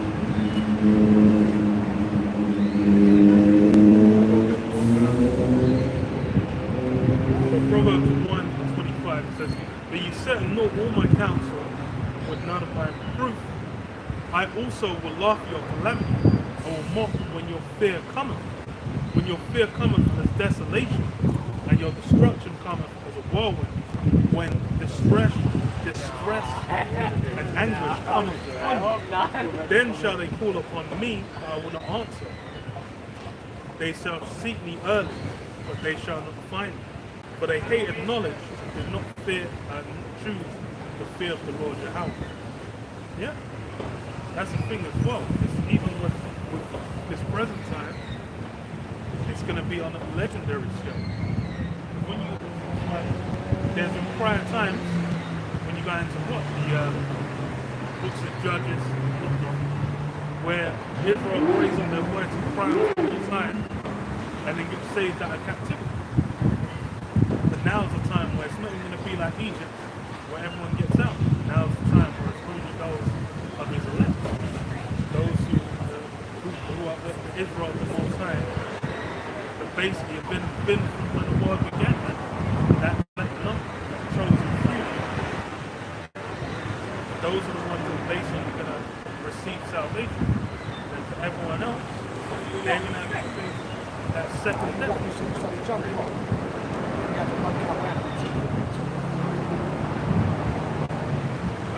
What was the other one?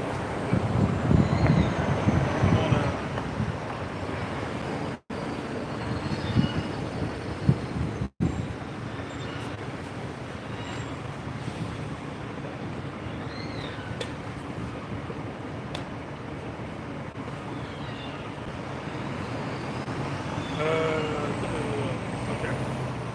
So Luke 14:26. If any man come to me and hate on his father, mother, wife, children, brethren, sisters, yea, his own life also, he cannot be my disciple. And whosoever doth bear his cross and come after me cannot be, whosoever doth not bear his cross and come after me cannot be my disciple. For which of you intending to build a tower, sitteth not down first and counteth the cost, whether he hath sufficient to finish it?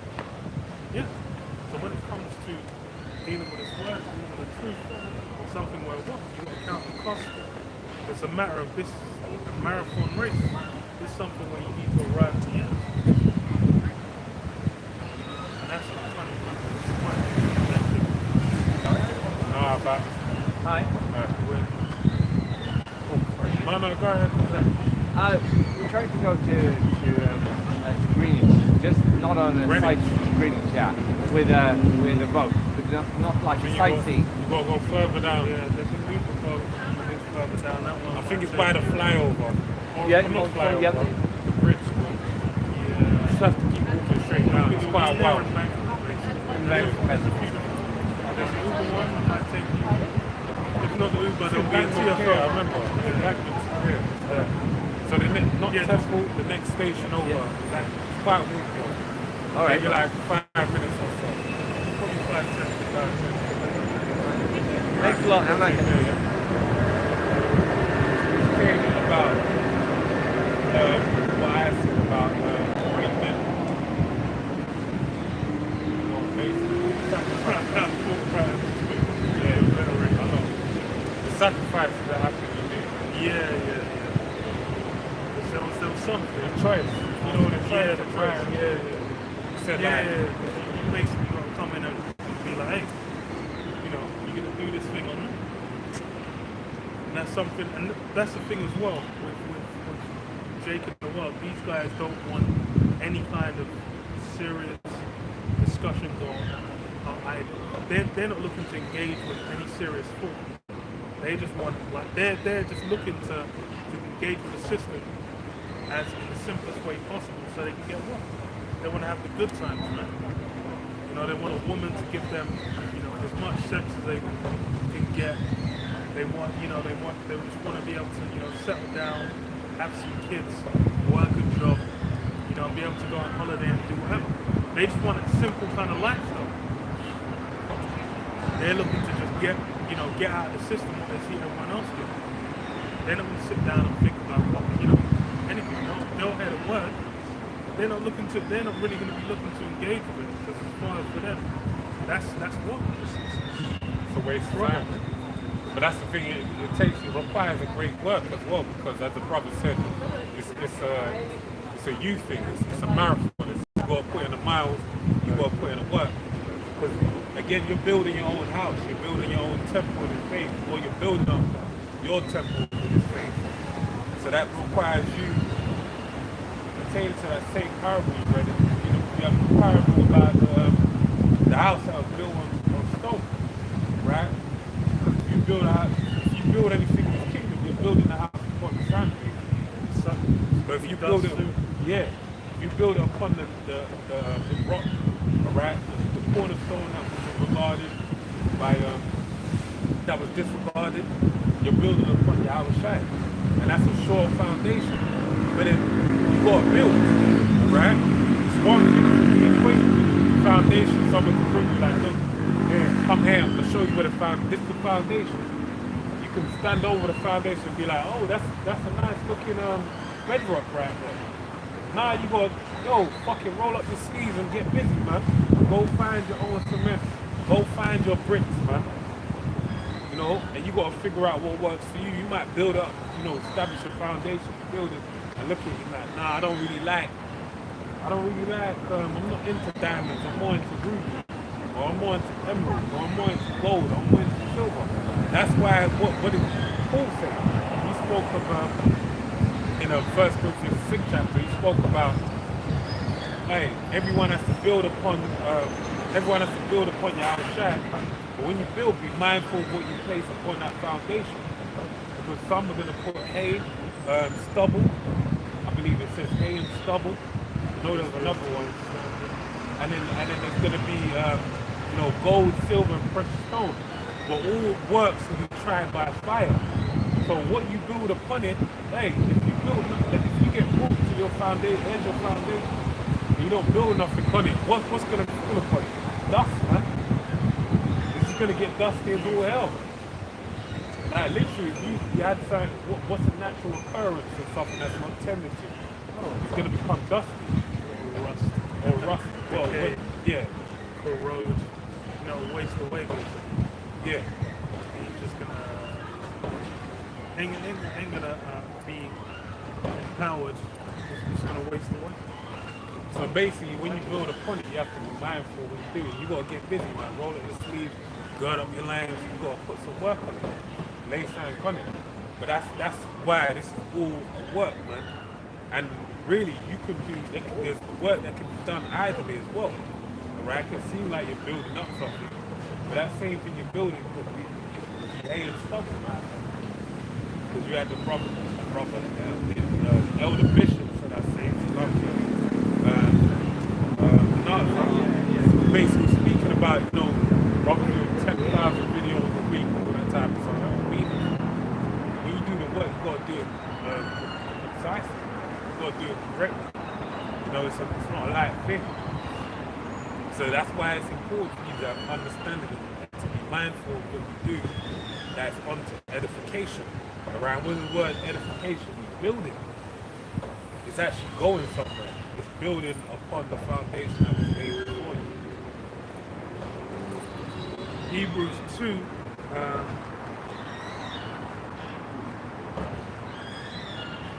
1. Therefore, we ought to give the more earnest heed to the things which we have heard, lest at any time we should let them slip. For if the word spoken by angels is steadfast, and every transgression and disobedience receive a just recompense of reward, how shall we escape if we neglect so great salvation, which at the first began to be spoken by the Lord, and was confirmed unto us by him, unto us by them that heard. So yeah, that's really what it is. As the brother was saying, it's like, you gotta keep we'll say more earnest heed of what the things which we heard. That's the same thing I read in Revelation 2:25. That which they have already hold fast our cup. We basically received, we've been given it, man. We've been given the foundation and the means to to store precious gold on top of that foundation. But yeah.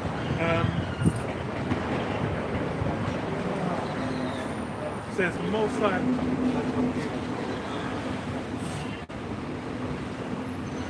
Also bearing them witness, both with signs and wonders, with diverse miracles and gifts of the Holy Spirit according to his own will. For unto the angels hath he not put in subjection of the world to come, whereof we speak. But one in a certain place testified, saying, What is man that thou art mindful of him? Or the Son of Man that thou visitest him? Thou madest him a little lower than the angels. Thou crownedest him with glory and honor, and didst set him over the works of thy hands. Thou hast put all things in subjection under his feet, for in that he put all in subjection under him. There lived nothing that was not put under him. But now we see not yet all things put under him. Yeah, so everything.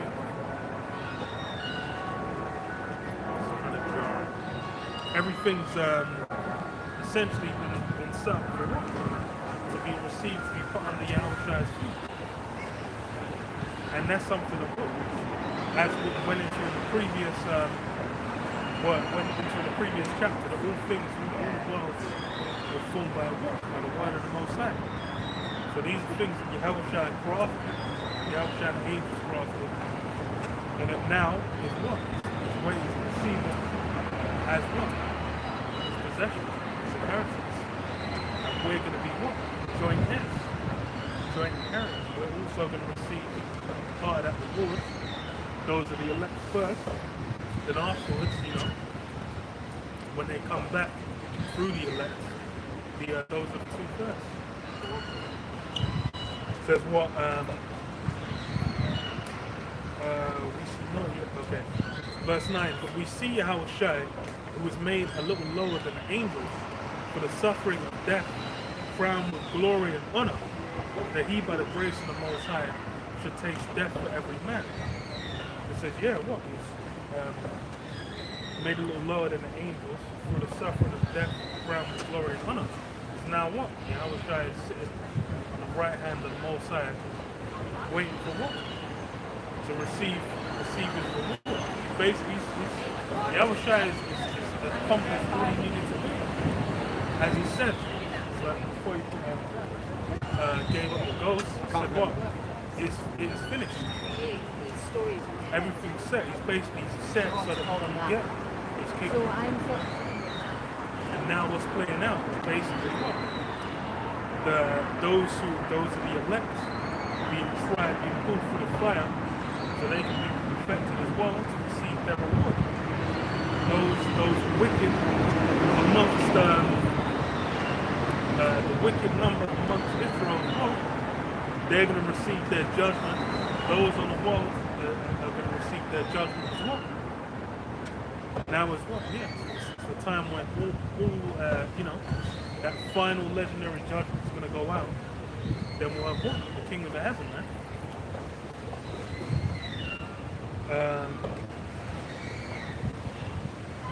That says, for it became him.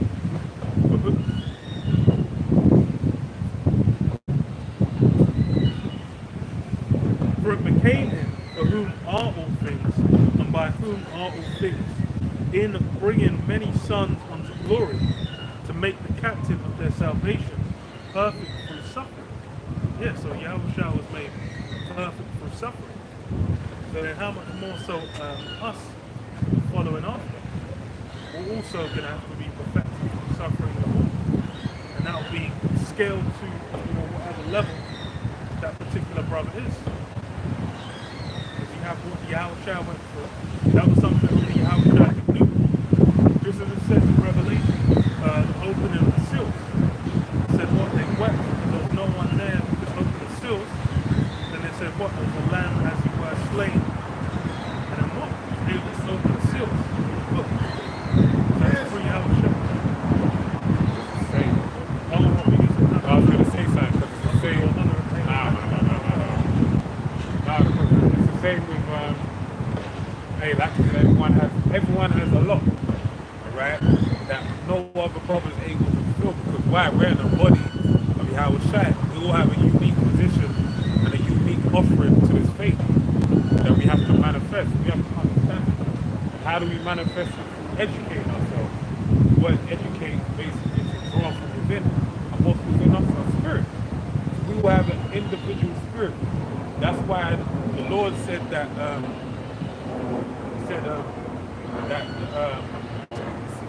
through Paul it was said that in the last days we're standing on not in the last days. The spirit of the prophets is subject to the prophets.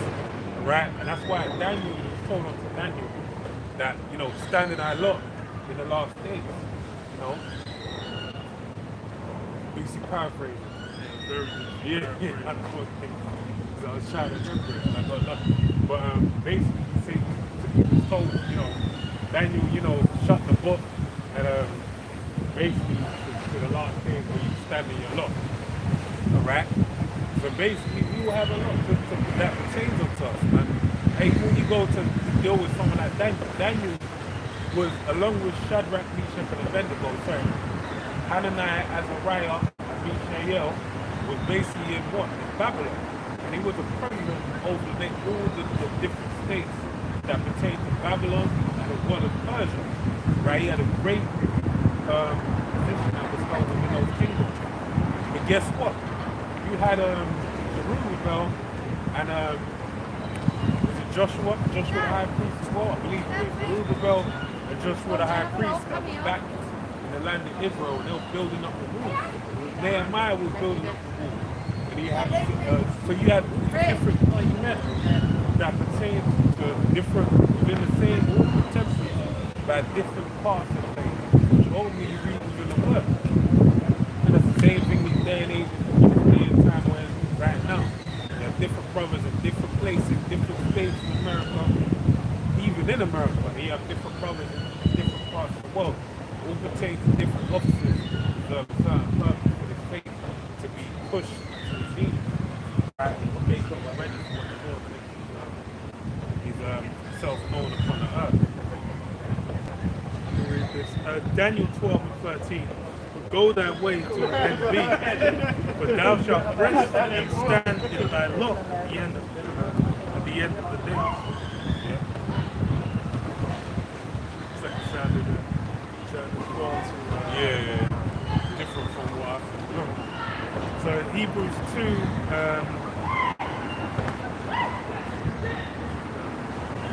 Hebrews 2 and 10. Play, yeah. That started, that not started. Remember like 010, 010, probably 012, 013. And I remember those like, one guy used to always see his straps, he had an orange bag. I remember I come across him on Instagram and that. Actually, it had to be 2015 or something. But when we used to go down to Westfield all the time, like struggling to chill out over there. I remember I used to always see him now, he's like a big, I was trying to find him on Instagram, he's like a big deal kind of thing. I'm like, you know, I remember this guy doing wheelies and straps with me. And the guy's like one of those, the face of that shit, yeah, and that's why it's so funny when I see all these people, I'm like, I know the guy that made you do all this shit, man. Like, I don't know him, but I remember I used to just see him doing it. I weren't really a thing. It weren't a thing, it's just like, oh yeah, like roller skating and strapping. Like even one of the girls, I follow her on Instagram because I'm like, I come across her and I'm like, I remember your mum used to bring you there. She always strapped a bit earlier. And I remember when she was a little girl, now she's like, got all Instagram, getting followers and all the time and shit. So it's just crazy with how time flies, man. You see it become a big thing, it's really because some people saw before, you know? That's the one. That's why. It's like, fuck the war, yeah. Probably lukewarm to take such shit. So it says for both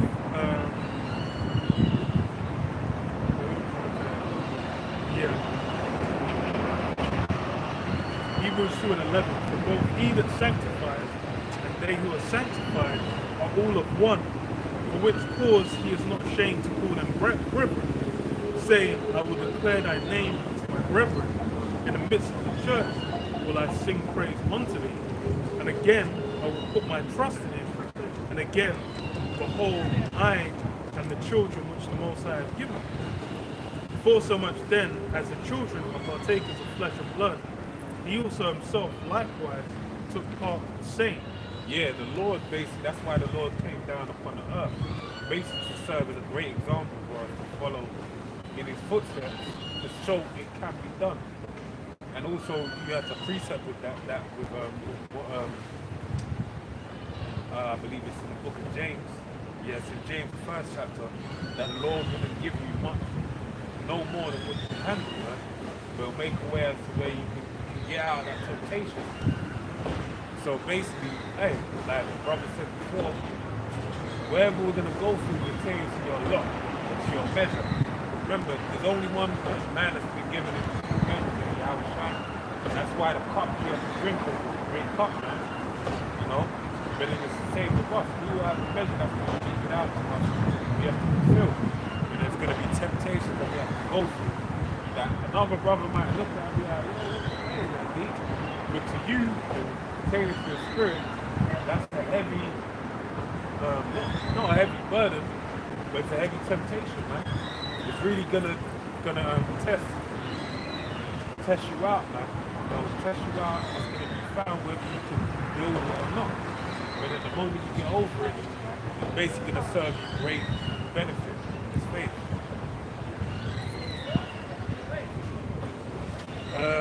Are partakers of flesh and blood, he also likewise took part in the same, that through death he might destroy him that had the power of death, that is, the devil.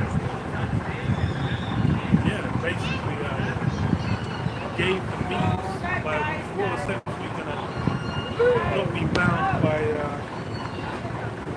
by sin, where us, we fall short, and we lack the capability. We can't do what Yahweh did. And regardless, even for the time we're in now, in the world we're doing all kinds of things. Yeah. All have fallen short of the glory of Yahweh. There ain't no one that can say, yeah, when I'm clean, I ain't never done nothing. In Yahweh Shai, you can say you're blameless. Because, well, ultimately, it tells us that you got to see the enemy. That's why the Psalm David is saying, blessed is he who the Most High is. So it's a thing of the Heavenly Father to be, as opposed to you would say that, look, I'm lazy, I ain't done nothing, I'm a good person. Nah, the Lord has to say you're a good person. Right? That's because why? He's basically saying, all of those things you did, scratch that. I ain't gonna acknowledge it.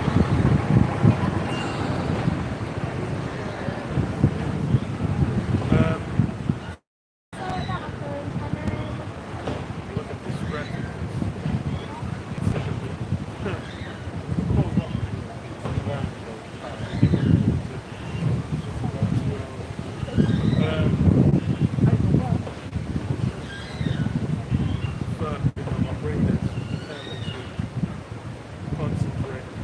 Okay, so what are we reading? So it said, and delivered them, verse 15, right? That's one of your temptations. And deliver them. The time is like, They can't concentrate, same. right, right, it's like, the level of and I'm like, it's not even like I need to go. Like a whole it's been put in the forefront of my mind. And deliver them through fear of death with all their lifetime subject to bondage. Yeah, that's the old covenant which goes into later. There was no fault found with the covenant. The fault was found with us to fulfill it. Because even going back to when they got it, what were men doing when Moses came down? Yeah, they didn't even have faith that the Lord would allow Moses to come back down from the mountain. No, you need to give us a new God. And that new God. That served as an allegory, man. Because look, what happened when Moses saw it? He dropped the tablets. Yeah, They smashed. You have to go back up and get another one. So that served as the old and the new covenant. Though they were both the same thing, the first covenant was the same. The first covenant went down with the same as the second. But the first was broken by because the righteousness wasn't found in the people. So when he went back up there and put it back down, they saw the righteousness to be found with the people. It's the same right now when you play out in the spiritual sense. We felt we were under the first covenant, but then myriad examples, different ways for us to deal with it, we were showing, look, you can't keep it, man. There's going to be a need for a second. And that's why the second one was brought in. Because the second one is what? Basically changing us from this stony heart to a fleshy heart, to where we follow after the word perfectly, being extraterrestrial beings, right? Guy in a black is a lunatic. Man was like coming up to lights. His phone on, just looking at him. Like, these guys are crazy.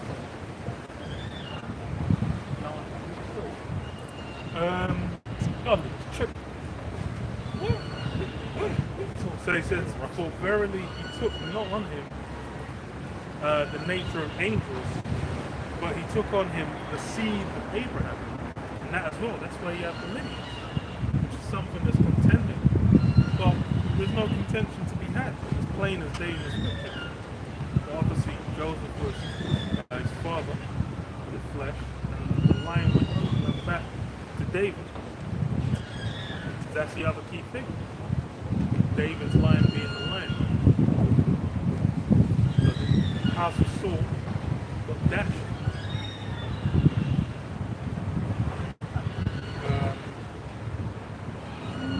So wherefore in all things it behooved him that to be made like unto his brethren, that he might be a merciful and faithful high priest in things pertaining to the Most High, to make reconciliation for the sins of the people.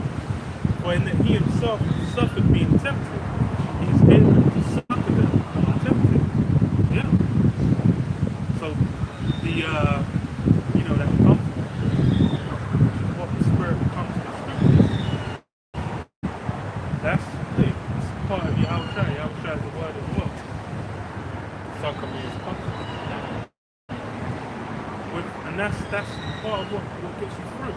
Because as far as just like with what Yahushua dealt with, then Yahushua had an even more terrible fate because he knew what was gonna go, how he was gonna go out. And that's why it's what God of Gethsemane, sweating blood, asking if there could be another way it was done. Praying 3 times. And then were angels sent men as well? Was that only after the few days of fasting? I don't actually remember. I feel like it was.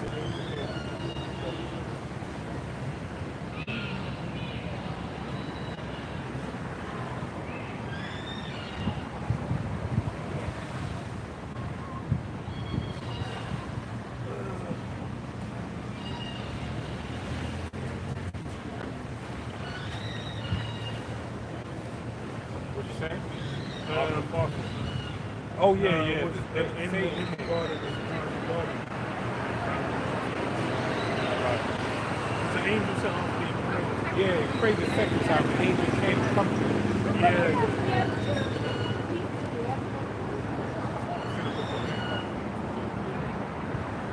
Because the angel came to basically strengthen him. Like maybe in the book of John.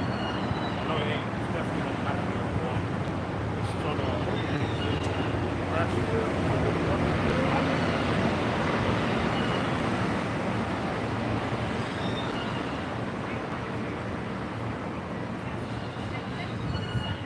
the type of angel comfort.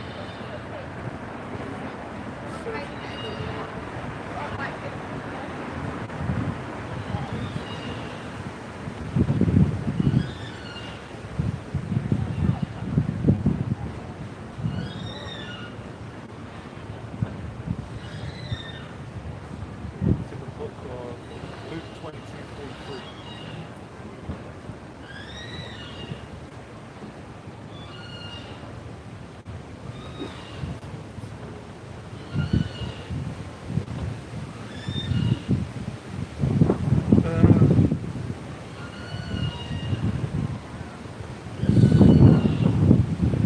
Luke 22, verse 4.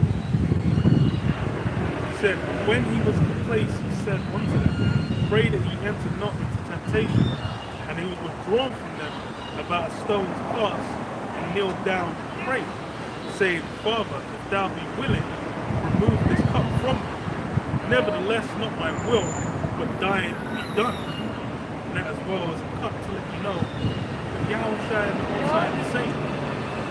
Because how can there be separate wills if they're the same being? It don't make no sense. Like you said, nevertheless, not my will, but thine be done. And there appeared an angel unto him from heaven, strengthening him. And being in agony, he prayed more earnestly. His sweat was as it were drops of blood falling down to the ground. Yeah. So that's the level that the cup of Yahushua is full of. And to the point where an angel manifests unto him. That says a lot. He was so discomfited. The Heavenly Father sent an angel. I said, look, Lord, you settled him for a moment, but then the fear really set in again. Made him say, "Yo, I want to pray again."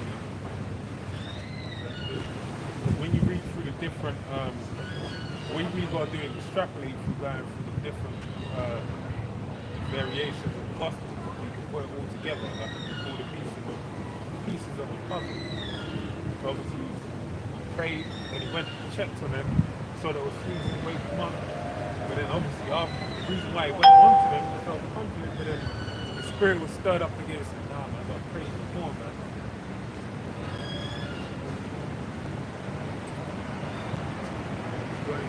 Nah. You want a bit more on that?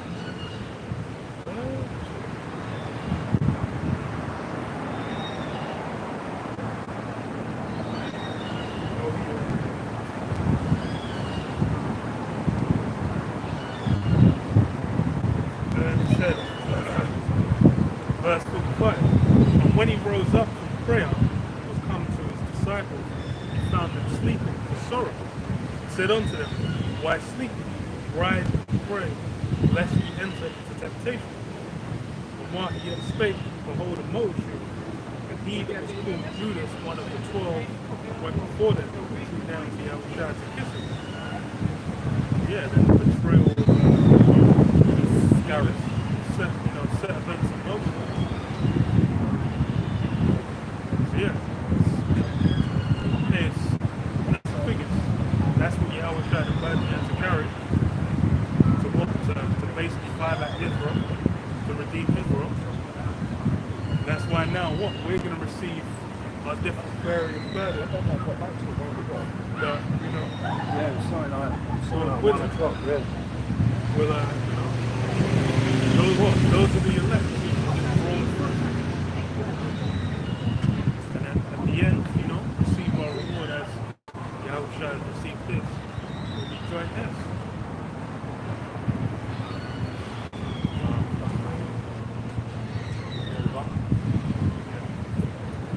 Alright, man. Lord willing, we'll be out here next week. Say all praises to Yahweh, Hashem, Yahushua, Hashem, Al-Qadash, double honors to the apostles and elders, a great news from you well. Shalom.